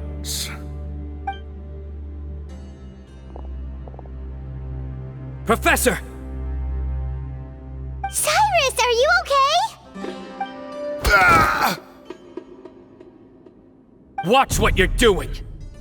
Oh, my apologies. We have no intention of causing you distress. But you must understand, Cyrus is of great importance to us. We had to find a way to bring him back to us. Cyrus owes me his life, and to the Temple of Silence, he owes a debt of gratitude. I let him go a long time ago, but now, the time has come to demand payment. I wanted to end my feud with this old bag of bones before you caught up with me. But you got here so quickly. Just leave, Cyno. This is a matter between us two old men. You're all too young to get involved. So that's why you didn't want to report the letter. You'd made up your mind to come here from the beginning. You only left in such a hurry to try and throw us off your trail. Some things in life catch up with you, no matter what you do. You shouldn't have come. That alone brought the others. Cyno didn't make us do anything. We came here for the same reason he did, to rescue you. We'd appreciate you telling us the truth. Otherwise, it seems a little unfair on everyone who had to stay behind. My secrets are secret for good reason. Bringing them to light can only lead to misfortune. You're afraid, aren't you? You can't bring yourself to speak of your past deeds to the students you nurtured as if they were your own children. You recognized our emblem because for many years you lived among us. Indeed, you all but became one of us. You knew as soon as you saw the letter that we, not Uraka, were the ones speaking to you. It threatened you only because you know what you did. Your own guilt convicted you. For you, Cyrus, are a traitor. You once shared your learning with us and joined us in our mission to revive the might of Hermanubis, to bring new hope, new opportunity. But then you betrayed us. You bargained for your independence with your past contributions. And then you left, taking with you Hermanubis' might and the wielder of his power. We both know what I said to you that day. That as the leader, I grant you permission to leave, but that one day, the sands of time will catch up with you. And when that day comes, you must pay the price you owe. You really know how to hold a grudge. Hermanubis' might? And the wielder of his power? Does he mean you? Professor, anything to say? The moon is right. I came here once before. He rescued me from the brink of death once, many years ago in the desert. When he learned that I was a scholar, he invited me to come here and revive the might of Hermanubis together. It was a great, daring plan, and one shrouded in secrecy. The Temple of Silence had been bereft of Hermanubis for too long. The strength of its faith and its warriors were waning. Bamoon proposed that we implant bar fragments, shards of Hermanubis, into the bodies of suitable vessels. If the experiment was successful, the spirit of Hermanubis would then dwell within the vessel. Many believers volunteered themselves for the experiment. But we soon discovered that the bodies of grown adults could not withstand Hermanubis' power. In the end, Bamoon offered his own adoptive grandson. One other child was identified as a suitable vessel, and his parents agreed to release him into our custody in exchange for a small fortune. These two children were our only hope for hosting Hermanubis' power. For many years, the Temple of Silence had been in possession of 2 Ba fragments from Hermanubis. As remnants of his raw power, they were exceedingly rare treasures. The test subjects were sent into a room that had been prepared for the ceremony and instructed to approach the Ba fragments, whose power had been amplified. If, after some time, this power did not repel them, this would mean that they were suitable vessels. The original plan was for a 3-stage experiment: resonance, implantation, and recovery and observation. The resonance stage went quite smoothly for both candidates. As the second stage began, I realized a decision had to be made. Should we implant the fragments one at a time? This would allow us to monitor the results after the first round and adjust our plan accordingly. Or alternatively, we could implant each fragment in a different vessel at the same time and compare their effects. But as I was deliberating, both Ba fragments suddenly became active. They glowed with a light we had never seen before. I knew that if they were not implanted right away, they would disintegrate and be gone from the world for good. Our two vessels had both displayed great promise by successfully resonating with the fragments. Under the circumstances, the thought of implanting both fragments into the same vessel seemed out of the question. To preserve our faith and our power, we implanted each of them with a single fragment. Ultimately, I ended the experiment and left, taking one of the children with me. In recognition of your past contributions, I chose not to send someone to hunt down and kill you both. Your lives were spared, but I have paid a great price for your betrayal ever since. I have always wanted to see you, Cyno. Losing you and your Ba fragment dealt us a devastating blow. We've been in decline ever since you left. I see. So that's how I gained my power. Look, in essence, I borrowed your Ba fragment for a decade or so. And now you are seeking justice. If you want to take my life, then so be it. I'm an old man now anyway. But you cannot lift a finger against Cyno. He is the General Mahamatra. Your actions would be seen as a declaration of war against the Academia. I'm sure you don't remember anymore, dear Cyno, but you've met us all before. You were so young then, when we all gathered around and celebrated the revival of our Lord. You and he, Sethos, you were our final hope. You'd like me to return my power? As a follower of Hermanubis, I have allowed this power to remain in the rainforest for far too long. Now, it is time to reclaim it. That power is not yours to reclaim. Cyno was chosen by the gods. You cannot take what they have bestowed. You are wrong. Cyno was chosen, but he was not the only one. My child, Sethos, has the same gift as he. So those are your terms for freeing the professor? Despise me all you want. My sins are my own. The Temple of Silence is an innocent party. It is because of my foolishness all those years ago that the Temple's glory has waned. And now I must take responsibility for the decision I made back then. So what you're saying is, the power of one Ba fragment is not enough? You're asking me to return the one in my possession, so it can be implanted in him instead?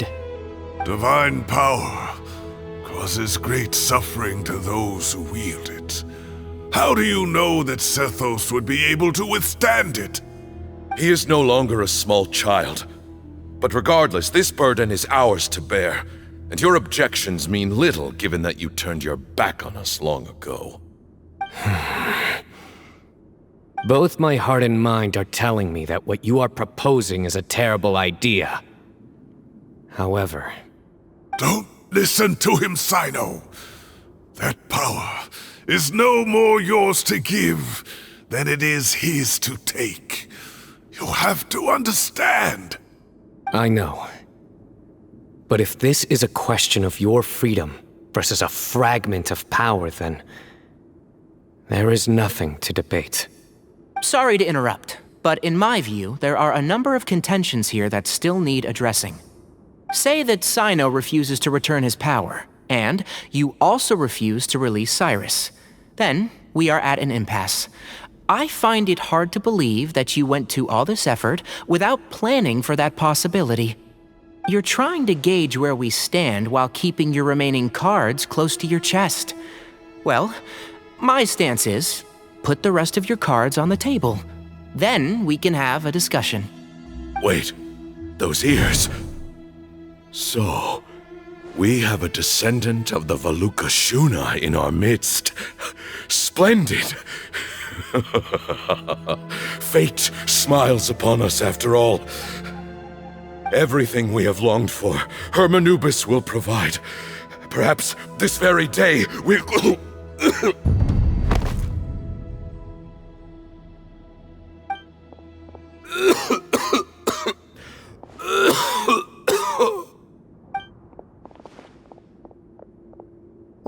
he coughing so much? He looks like he's in really bad shape.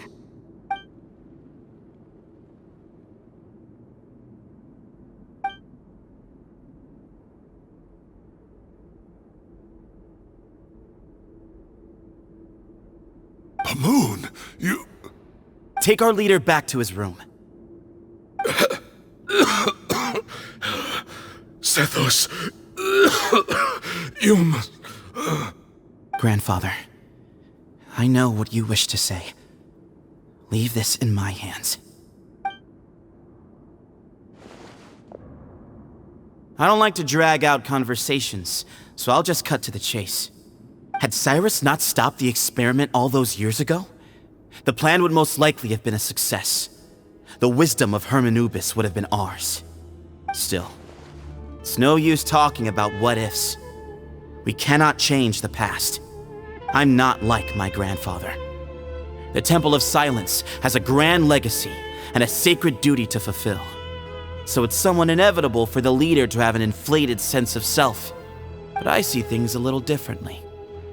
I don't believe the temple has the same stature that it once did. Time has worn away at its prestige and changed things almost beyond recognition. So I'm not going to force your hand. You're all free to leave. Except for Cyrus. My grandfather gave him his chance once, and now I'm giving the rest of you yours. You have courage and wise judgment, kid. Reminds me a lot of Pamoon in his younger years. I truly wish that the temple would take an objective look at the academia of today. You've been to the city yourself. I'm sure you've seen that much has changed for the better, and things will only continue to improve. Why not consider cooperating with the academia once more? If you hadn't betrayed my grandfather, I might well be open to persuasion. But it's a bit too late for that now, Cyrus. Tighnari made a good point earlier. He said there has to be more to your plan than this, and I agree. All you and Ba Moon are after is the Ba fragment. The professor will accept whatever fate you deem fit for him out of a sense of guilt. I am the one who has a choice to make. And that's how it was always going to be. Ultimately, you want to trade the Ba fragment for the professor, correct? I'm glad to see you're giving it some serious consideration. I won't forsake my professor, nor do I intend to run from a problem that I must face sooner or later. Give me one night to make my decision. That works. Then I'll be waiting to hear your verdict, Cyno. Oh, my grandfather still has a fair few things he wants to say to Cyrus, so I'll be escorting him back now.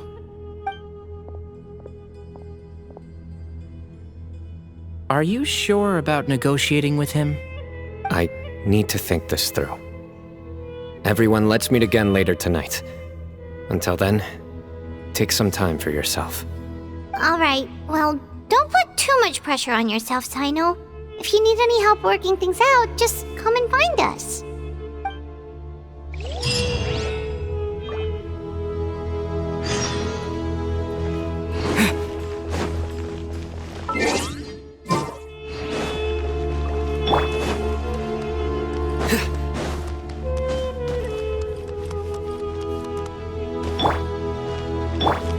Everyone hold hands.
I've taken some time to reflect on this.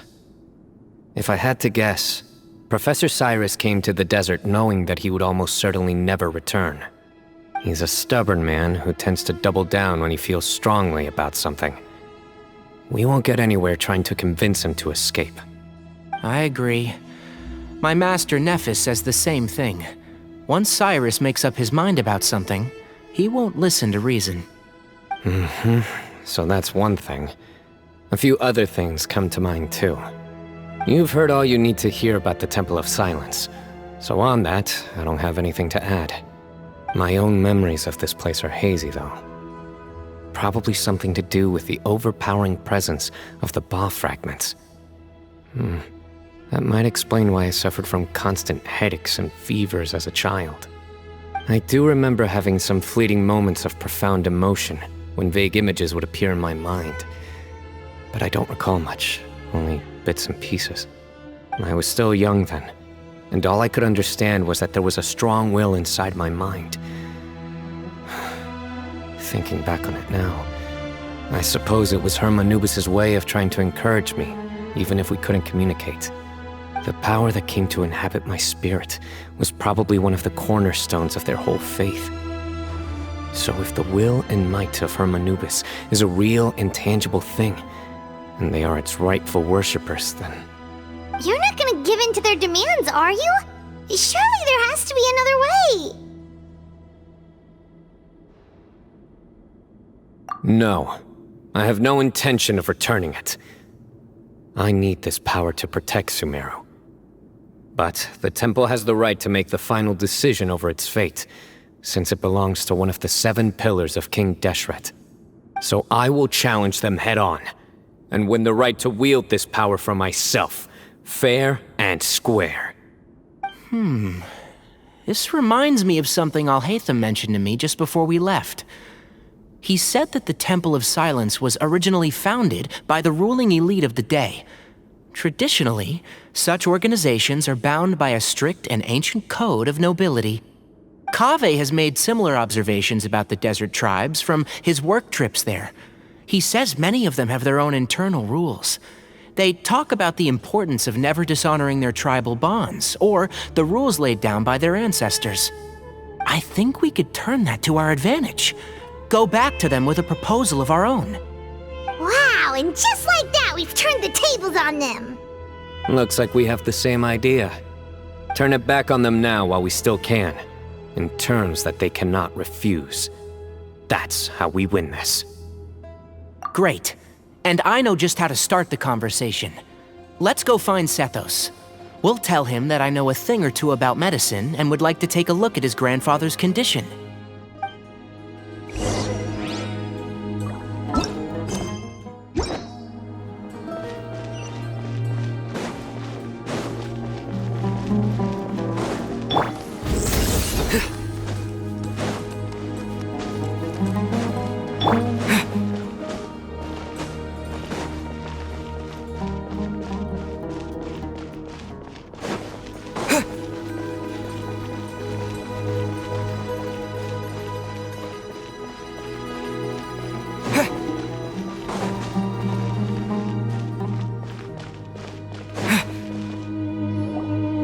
Sethos, let's talk. Have you made up your mind? We'll get to that, but first, I have some degree of medical training, so I was wondering if you might let me take a look at your grandfather? I have no objections, although we do have our own doctors here. I doubt you'll be able to tell us anything we don't already know. Only one way to find out. Follow me. Keep your voices down. We don't want to disturb him.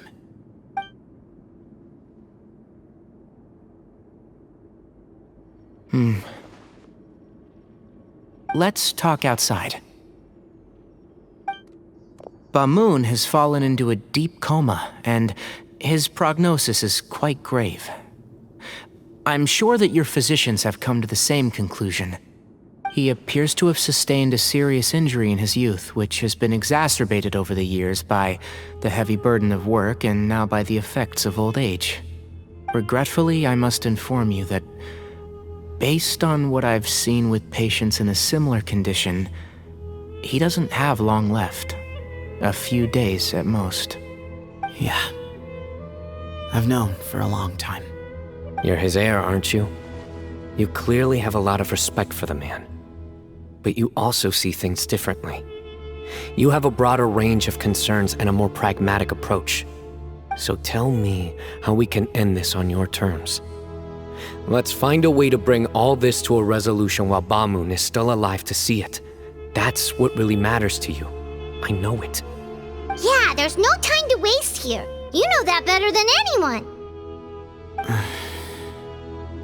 You know, the two of you are actually in a very similar predicament right now.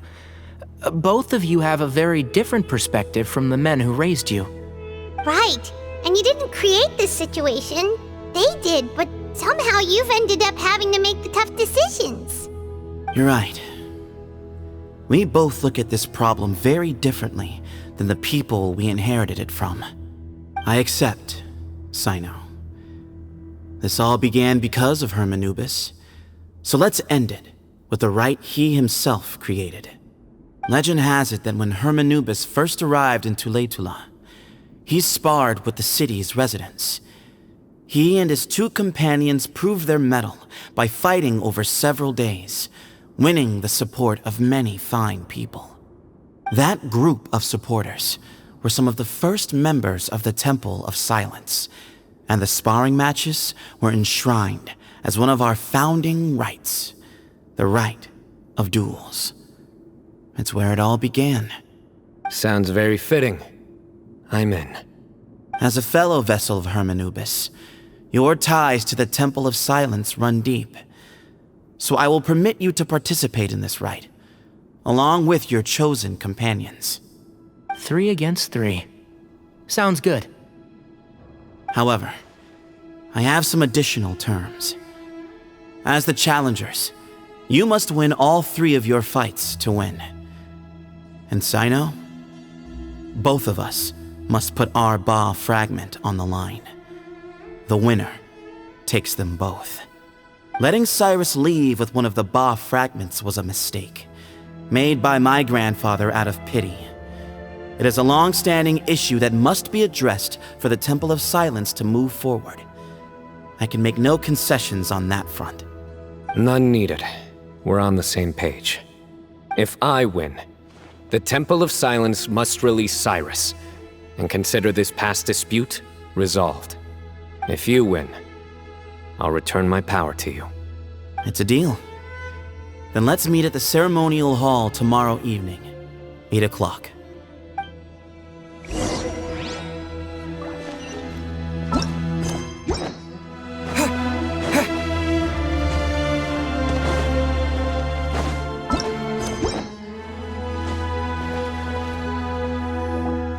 Well, after how that went, there's definitely no turning back now.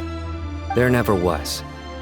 Turning back hasn't been an option for me since the moment the professor slipped away to return to the desert. You have to win. You need this power, both as General Mahamatra and for yourself. Yeah, that's right. Besides, it stayed with you ever since you were a small child. Surely that's a sign it thinks of you as its rightful owner. Both as General Mahamatra and for myself. Yeah, when you put it that way, I've had to overcome a lot to tame this power and claim it for myself. Not everyone could have done that. Exactly! The Traveler and I will never lose. And neither shall I. The desert was home to an ancient and great civilization that, for a variety of reasons, fell out with the civilization of the rainforest. It's just as Dia said. Prejudice has pushed people apart. But there must be personal factors at work here too. I can't shake the feeling that Bamoon cares for many more things than he lets on. And I don't think that Sethos is any kind of villain. He's just doing what he thinks is best. Tomorrow, everything will be resolved.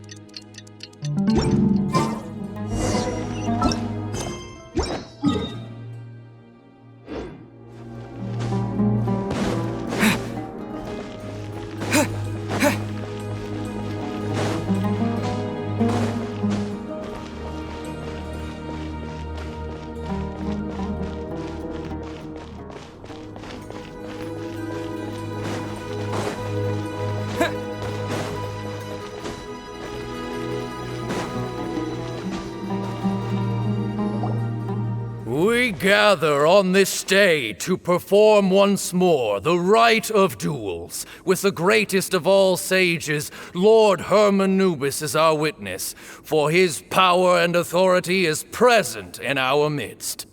This is our most sacred of ceremonies, and no disruption from the audience shall be tolerated.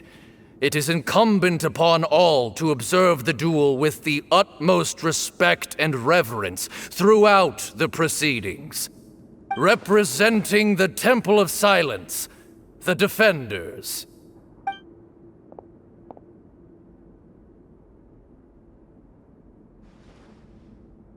Grandfather, you're here. A rite of duels after all these years. I am surprised by your decision, Sethos. I know what I'm doing, Grandfather. Just leave it to me. Representing the Academia, the Challengers. Ready. We will fight to have our voices heard. Warriors, take your positions and decide on the order of battle. We come not to debate what brings our challengers here, nor what will become of the defeated duelists. Duelists, the might of Hermanubis himself is at stake here. Now, fight. Fight until the rightful victor is proclaimed. Huh? Are you sure? I agree. He's very strong. Sending him out first will definitely intimidate the opposing side. Okay, then you're second. Sure. We have decided. So have we. Let's begin. Duelists of the first bout, please step forward.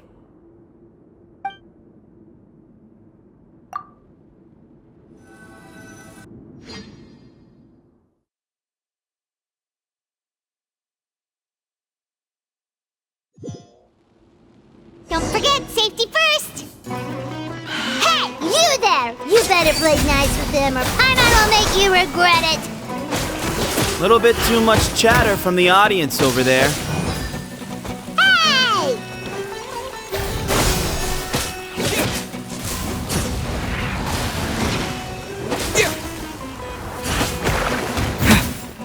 Propagate!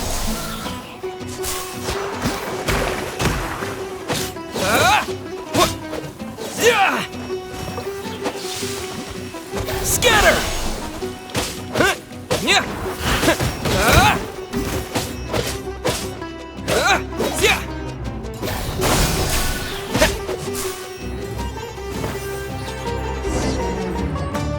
A swift end to the first bout. I now invite the duelists of the second bout to please step forward. When you're both ready, you may begin. Let's begin. Watch out! He drank plenty of water before the bout, so he should be fine.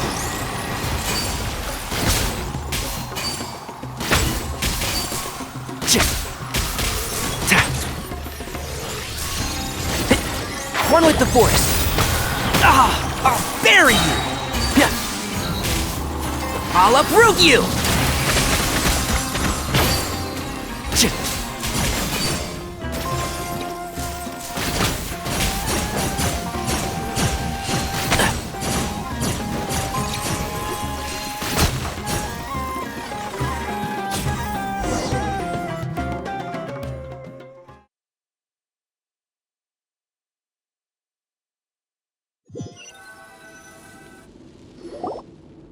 Thus ends the second bout. We will now move to the third bout. Duelists, please step forward. I'm ready. So am I. This is the final stage of the rite. I remind you both that the terms you agreed upon in advance are binding. When you're both ready, you may begin.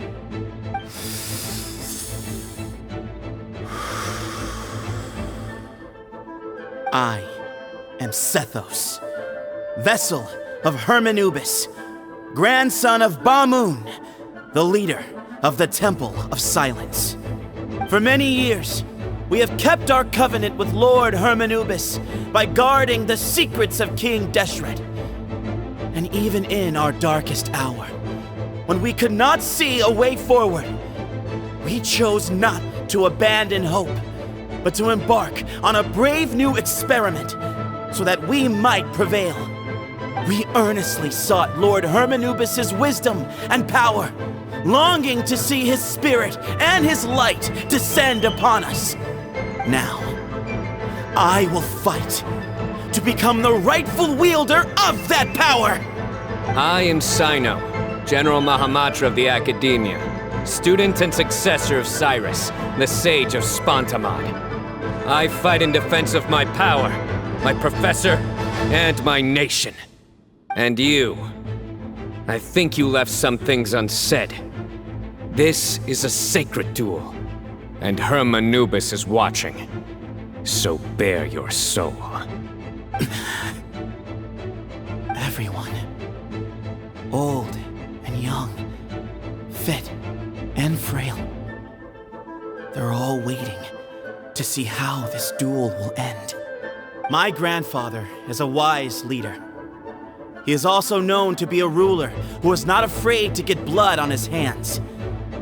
I understand his beliefs well, and I know what he expects of me. But our faith has held us back for too long. After I grew up, I went to the rainforest once, and I saw for myself the people of the city. Times have changed.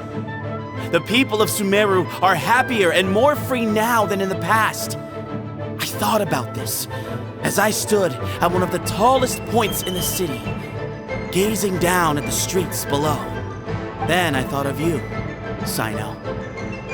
You and I both wield the same power, yet the lives we lead could not be more different. Each Ba fragment of Hermanubis stands for something different. Might, glory, or one of many other secrets that have yet to be revealed. I once thought that the nature of our fragments must be what makes us so different from one another. But maybe it's that you've found your answer, and I am still searching for mine.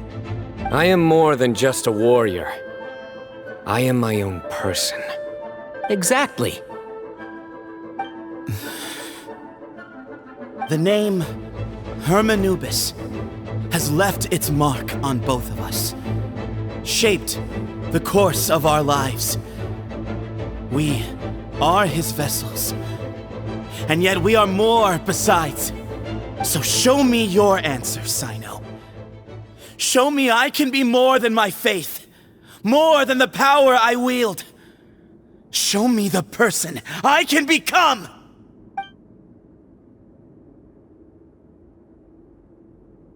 Bring it on!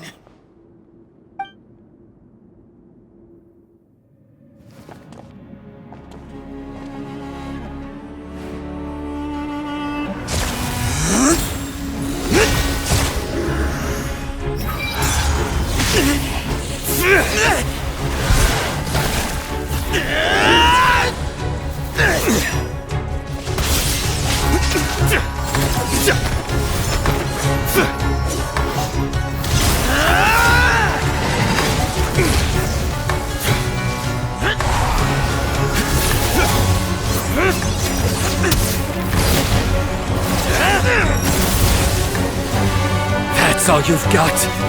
What happened to searching for your answer?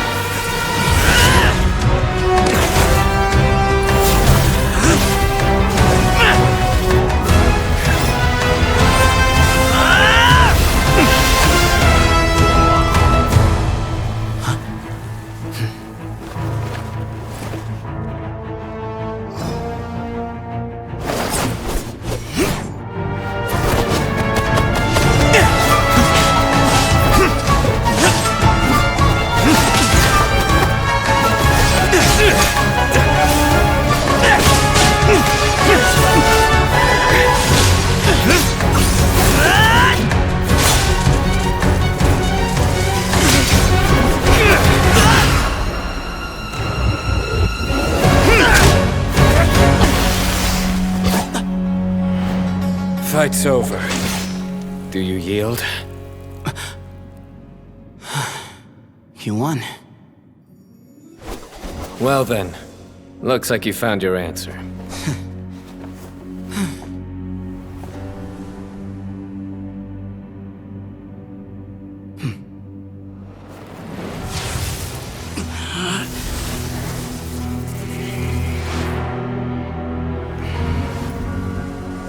I give his glory to you.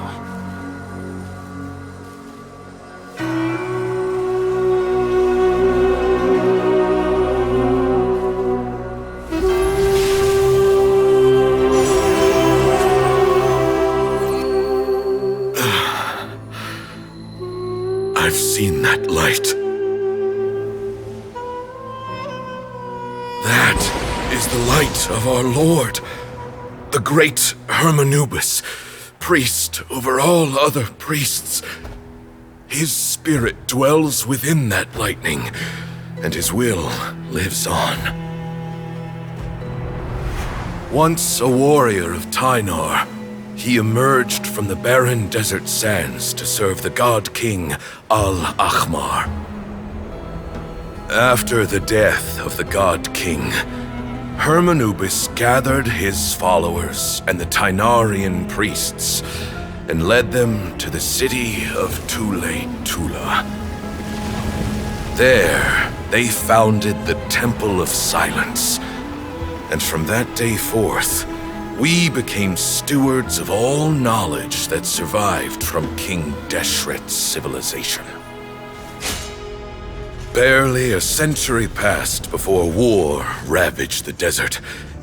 One by one, Eremite leaders took up arms against each other in battles that would devour what little remained of their civilization.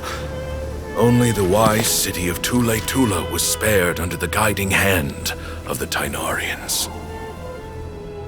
But peace did not last. Coveting the knowledge of King Deshret, the beasts set their eyes on Tule-Tula. The king of Gurabad laid siege to the city and ordered the sages to surrender to him the Temple of Silence as proof of his victory. The ruling elite colluded with their oppressors, betraying the temple so as to hold on to their rule over the city. They declared that the knowledge guarded by the temple was the true cause of corruption. These were dark days, and we faced enemies on all sides. Our Lord had long since exhausted his strength, keeping the forbidden knowledge introduced by King Deshret at bay. To ensure the temple's continued survival, he broke his being into many pieces and began the ceremony of Hermanubis' legacy, bestowing his power upon his mortal followers. With this power, the temple was able to defeat the tyrant's army. Yet, we were not hailed as heroes. Strange and unfamiliar as this power was, it struck fear into the people's hearts and drove them to reject us. In the end, the people of the temple and the Tula Tainarians left the city for good and made their way to the rainforest. What followed next was inevitable. The elite of Tula fell and were decimated. War engulfed the desert. And we wandered from place to place, always in hiding, all the while keeping close watch over our secrets and staying true to our mission. Betrayal forced us out of the desert and into the forest. Then mistrust drove us from the forest into the desert once more. We have lived in exile for far, far too long. Yet, today, the Temple of Silence has borne witness to the glory of Hermanubis once more. Thank you.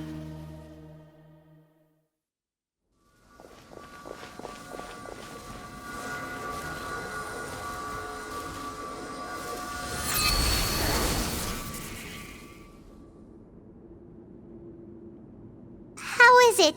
Do you feel okay?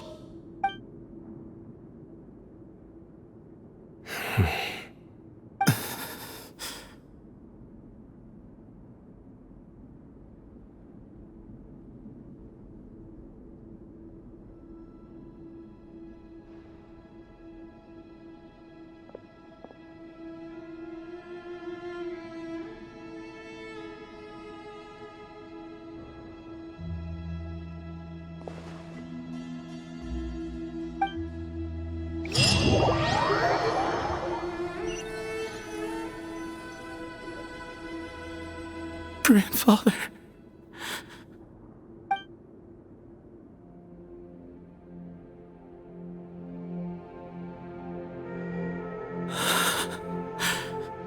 Hey, Sethos.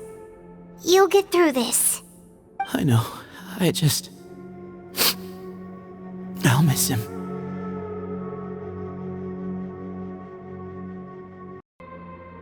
I guess you were prepared for this. It's been a long time coming, huh? Yeah, he's been on death's door for a very long time now. I think it was only through sheer willpower that he managed to hold on to this point. At least, he was able to see this chapter come to a close before he passed. What's next for you?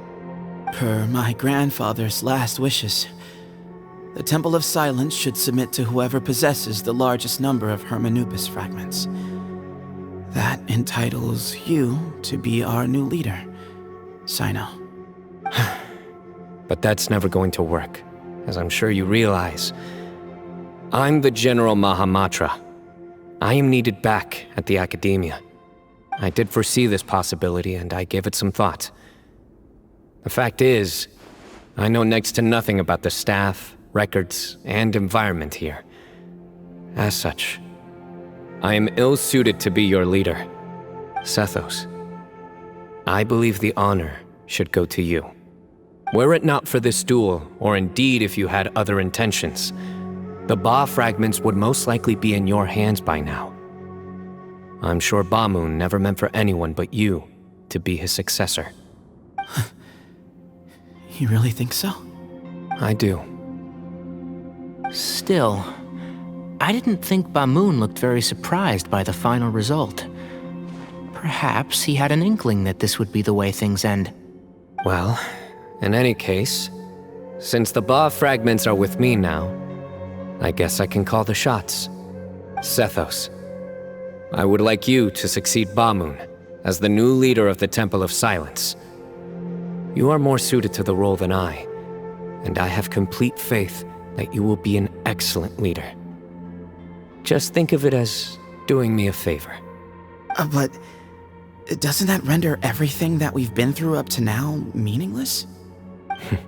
No, it doesn't. This experience has allowed us to become friends, which means that the Academia and the Temple of Silence will become partners once more. That's a much bigger deal than you might think, Sethos. You said yourself, times have changed. You have to believe that things can change for the better here at the temple too. I will try. To be honest, I couldn't have asked for a better outcome. Actually, part of me wonders whether Bamun's intentions from the very beginning was just to create enough pressure to force us towards a duel. That way, no matter who won, one of us would have to surrender our Ba fragment, and the power of Hermanubis would be concentrated in one single person. Had you won, the Temple of Silence would have doubled its strength. And were I to win, he correctly anticipated that I wouldn't suddenly drop everything to become the leader of the temple, much less integrate the temple into the academia by force. He knew that the temple's future would depend not just on the guidance of Hermanubis, but the support of the academia too. So he made it his responsibility to ensure his successor would be free from the burdens of the past. His plan meant that whoever ended up succeeding him, they would have an easier time interacting with the academia. With one single letter, he lured out the professor. No matter what happened after that, it would result in a net benefit to the temple. And here I thought the General Mahamatra wouldn't care for all these trivial details. You're absolutely right. Grandfather and I considered this from every angle. We had to find a way to mend our relationship with the academia. In that sense, the right of duels was just a means to an end. Thank you for everything, Cyno. As a gesture of our gratitude, to those that you and Lesser Lord Kusanali deem worthy, I will grant the honor of access to the Temple of Silence for their pursuit of knowledge. The Temple of Silence has a wealth of information on King Deshret's civilization, more than any other organization in existence today. In times when you need information that only we can provide, we will be here to support you. But you must be exceedingly careful with your selection of candidates, lest you lead humanity to repeat the same mistakes. By the way, Tainari, my grandfather was so happy to see you. You are a descendant of the Veluka Shuna, and we are the heirs to the will of Hermanubis. The story goes that King Deshret chose the sage Hermanubis from among the Tainarians and appointed him as his familiar. He went on to fight many valiant battles with his Tainarian companions. They always stood by each other, from the founding of the Temple of Silence to the fall of Tuletula. The Tainarians who left Tuletula joined their human counterparts in the rainforest.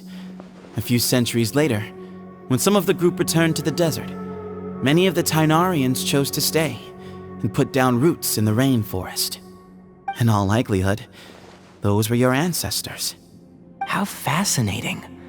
My father once mentioned that I was named after the Tainarians, but I never knew that my forebears had such a history with the Temple of Silence. I like this story. By the way, has anyone seen Cyrus? Yes, Cyrus. You'll probably find him in my grandfather's room. He wouldn't show it in front of me, but I think he still has many fond memories of my grandfather. If it's true that you and your grandfather really planned for everything to turn out this way, then I guess he didn't really resent Cyrus as much as he appeared to. Who knows? Perhaps all of us, you, me, and Cyrus, we're all just pawns in my grandfather's plan to set things straight. He was awful like that. Someone's got to make the decisions when history is at a crossroads. I will make a detailed report on all of this to Lesser Lord Kusanali, and arrange for an official delegation from the academia to come and meet you in the desert. I'm sure you'll have lots to attend to in the days ahead. But once things return to normal, please come and visit the rainforest again. You should stay for a few days this time, and start to build some relationships. If we're going to work together, both sides have to get to know one another better. I will. All right, well, bye for now, everyone. I'll be seeing you. See you soon. Come hang out with us anytime.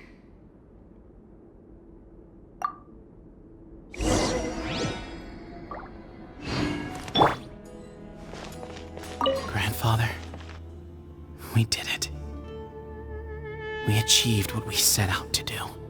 From this day on, the Temple of Silence has the chance to work with the academia once more. Real change, real opportunities.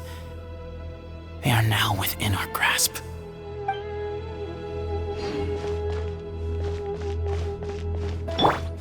Did you see, Grandfather? Cyno chose me to succeed you as leader of the Temple of Silence. I will now serve in his stead. It's still early days, and I can't say that I know him that well yet. But after that battle, I now understand why he came here with a whole group of friends. Companionship means to trust and be trusted. Just like Cyno and his friends, we too will fight side by side and support each other in times of trouble.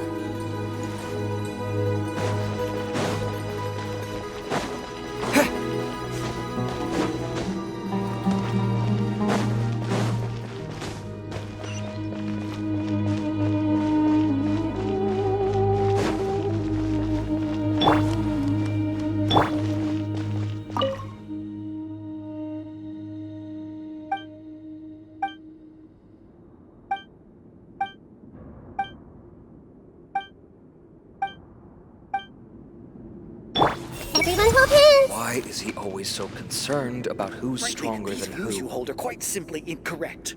Hey! I suppose I shouldn't come down too hard on him. What if he refuses to even talk to me about it next time?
What were you thinking gallivanting off into the desert alone at your age? What if you take the bucket, You told not a soul what you were up to, designated nobody to handle your affairs, and left everyone scrambling frantically to try and figure out how on earth to clean up the colossal mess you'd made. Oh, please, will you stop your yelling? What other choice did I have?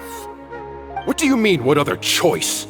Do you mean to tell me that after all your years of learning, and sagehood no less, the only idea you could conjure up in that white-haired walnut of yours was to shoot off into the unknown like some hot-headed 20-year-old adventurer? A one-man suicide mission, That's the best idea that one of the finest minds of a generation could come up with, is it?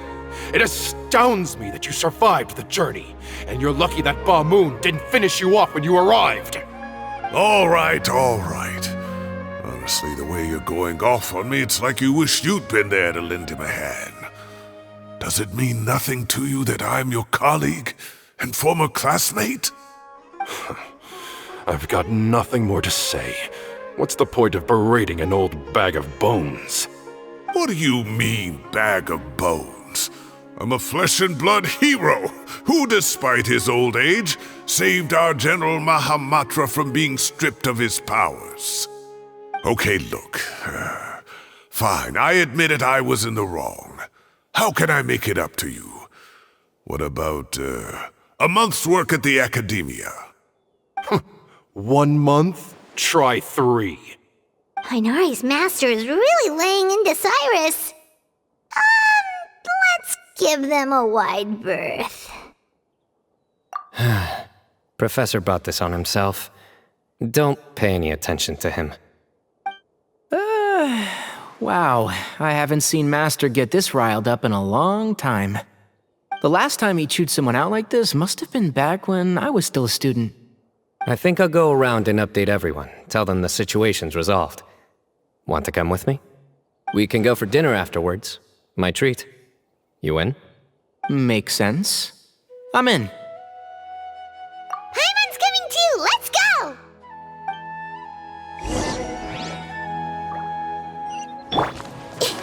Everyone hold... I should have asked him to come help out at work much earlier.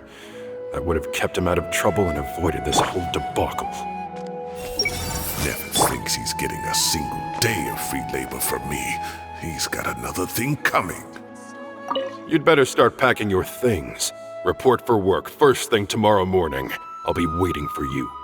What about my allowance? Oh, and his lunch covered. How about dinner? Don't push your luck. Let's not forget who is compensating whom here. Hey, man's gotta eat. Help me figure out something for lunch at least. I'm counting on you.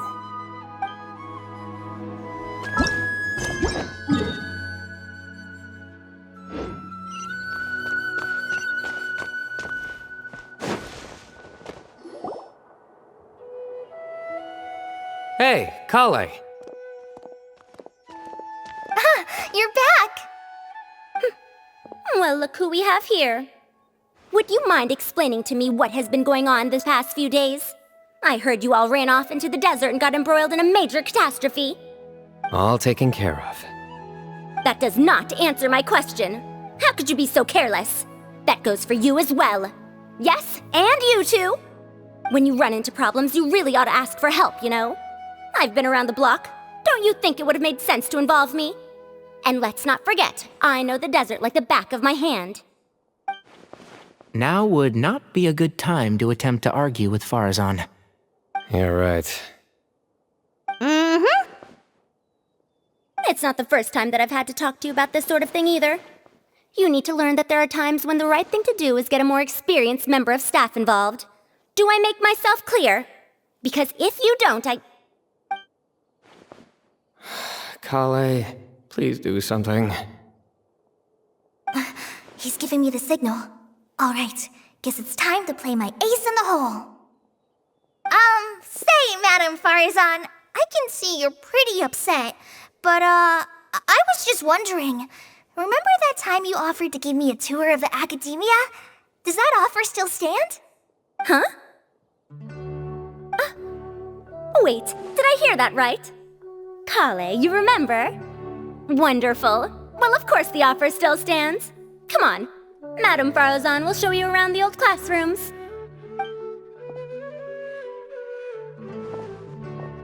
Poor Kale getting dragged off like that. Also, check out Farazan acting like some sort of official Academia tour guide. Kale! Cup. Huh? What? Oh, right! What do you mean, cup? You need a cup. I can get you a cup.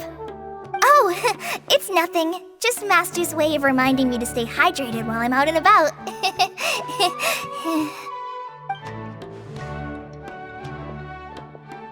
It's code for let's reconvene at the cafe. Tainari and I used it while we were in school, and it's become something of a family tradition now. Oh, that's kind of fun.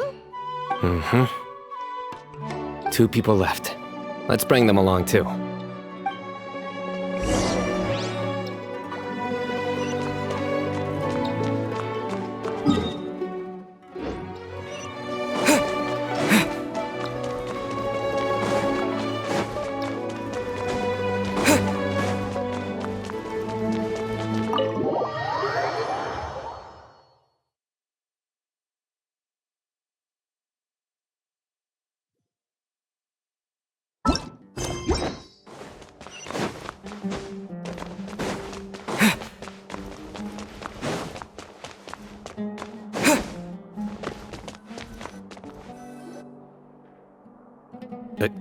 Am I hallucinating? Or do I see Kaveh and Alhaitham engaged in diligent studying? We're just reorganizing all the books we used. Look, there's a whole mountain of them. There's no rush. Nobody reads these books anyway. My sincere thanks to you both. Yes, with your help, we resolved the issue rather swiftly and painlessly. And the outcome was better than we could have hoped for.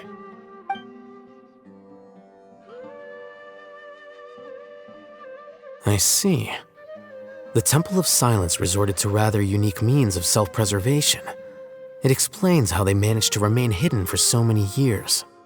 And it sounds like they managed to preserve a whole load of ancient documents as well. I'd love to go check those out if I ever had the chance. That day will come. The Temple of Silence is a hugely important organization, and we'll be sure to maintain good relations with them in the future. Now, as a token of my appreciation, I'd like to treat everyone to coffee.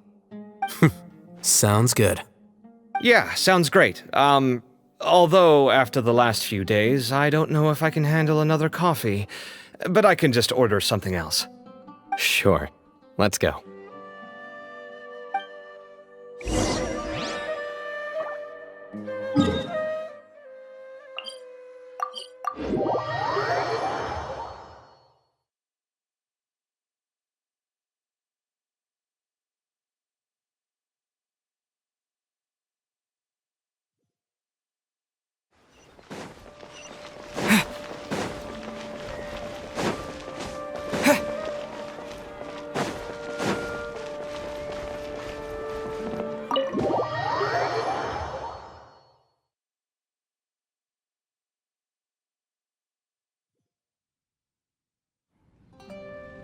And then the Traveler just pounced on their opponent and knocked him right out cold. Then there was Tainari. He put up an amazing fight too. We ended up winning all 3 bouts. Whoa! Part of me wishes I'd been there to see it, but I'd have been biting my nails off worrying about you guys. A truly edifying account of the events. Bereft of detail, but it has livened up the room all the same. Hey, Paimon included all the juicy details. The Traveler just pounced and then waved their sword like this, then spun around and blocked. Despite winning 3 bouts in a row, you still ceded the position of leader to him. That's very dignified of you, Cyno. Of course. Being dignified comes with being a true champion. I got to be a champion too for once. I've not sparred much with desert folk before. It was a pretty unique experience.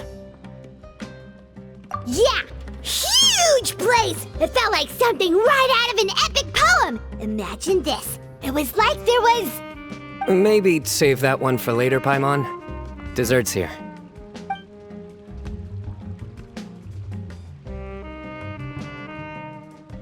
I think that'll do me for today. Shall we stop off at the House of Dana again before heading home? We should probably finish putting all those books back. My thoughts exactly. See you around. I should get going as well. See you all later. Make sure you get some good rest tonight. I need to go say thanks to the Core 30 for their help. Also, Sir Nephis says he wanted to introduce me to some of the Academia's work processes. So, I gotta dash too. Kale's come a long way. She's much more confident at dealing with other people these days. Everyone's a work in progress. You never stop learning. Yeah, true.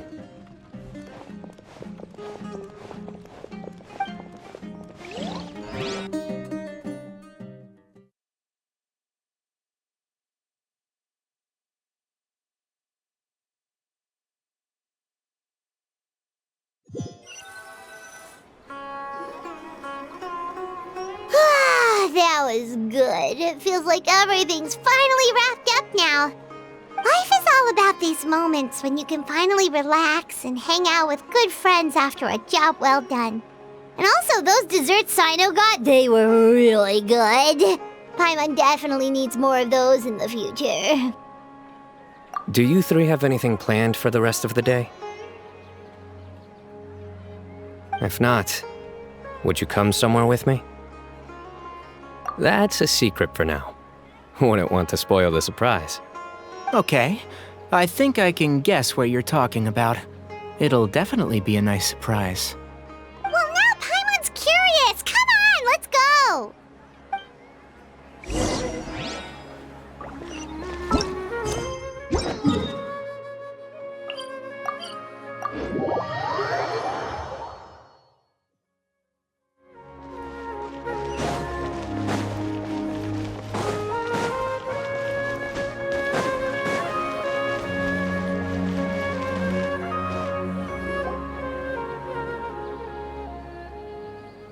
Been a while since I last made my way up here. Wow, look at this place! We're so high up! Need any help?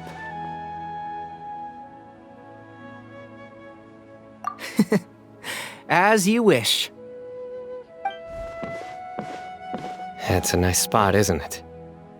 What a great view! We're so high up, we can see for miles! Traveler. Turn around.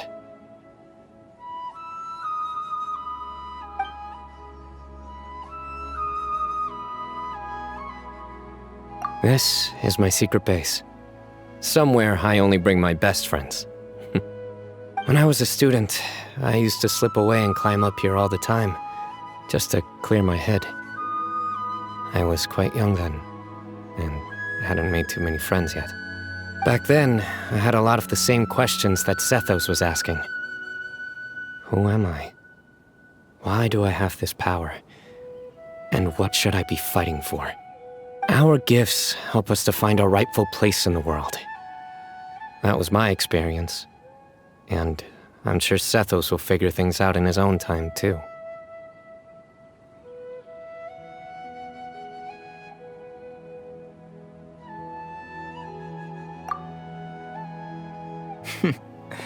You two really are like brothers.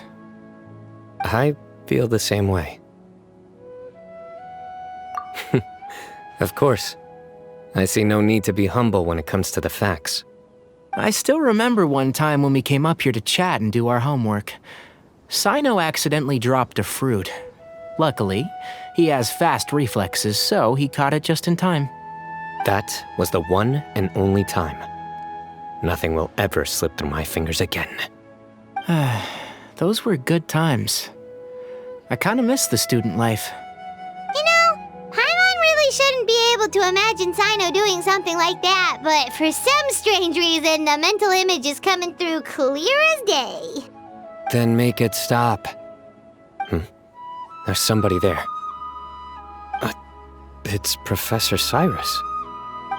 You guys carry on without me. I'll be right back. Okay. Huh? Hey, you're not supposed to jump down! Be careful!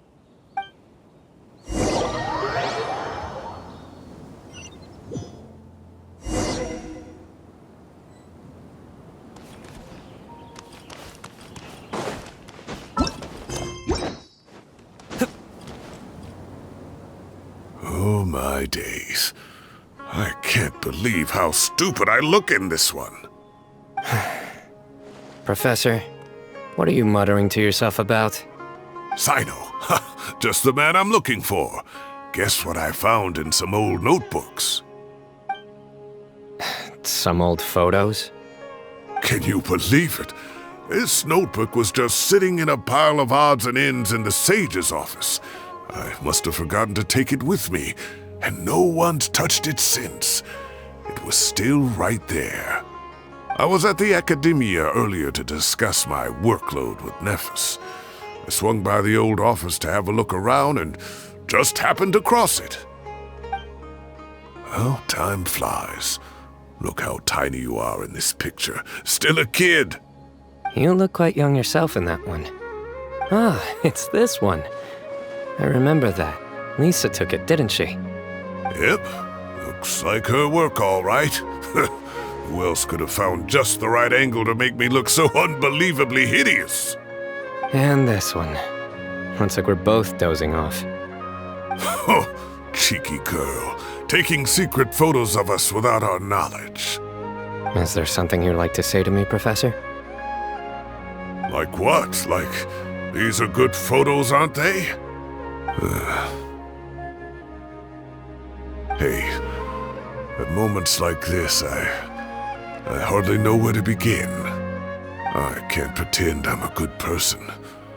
Bamoon had every reason to despise me.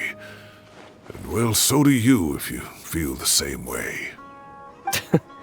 Don't be ridiculous, you old codger.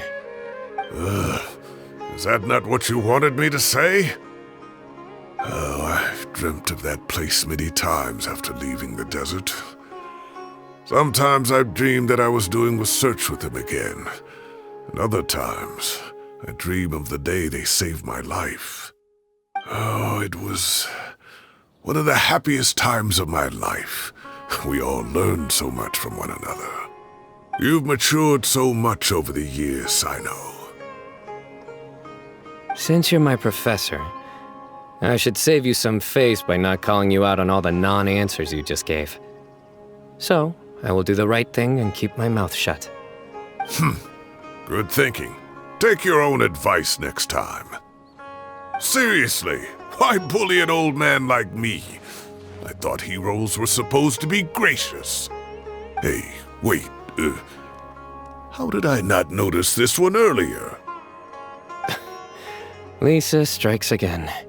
Just how many did she take? Look how cute you were when you were little. I remember how well-mannered you were back then, too.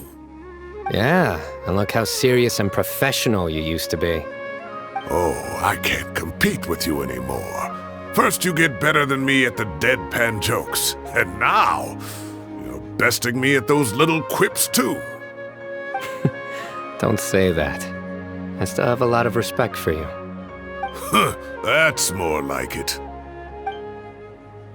Hey, what would you say to meeting up with Lisa again sometime? I'd like that. Let's find a time and pay her a visit in Mondstadt. All right, I'll add it to my schedule. Let's go next week. Wait, no. Next week is the tomato growing competition. I have got to beat Zaha Hadi. Or you could find a real hobby, Professor.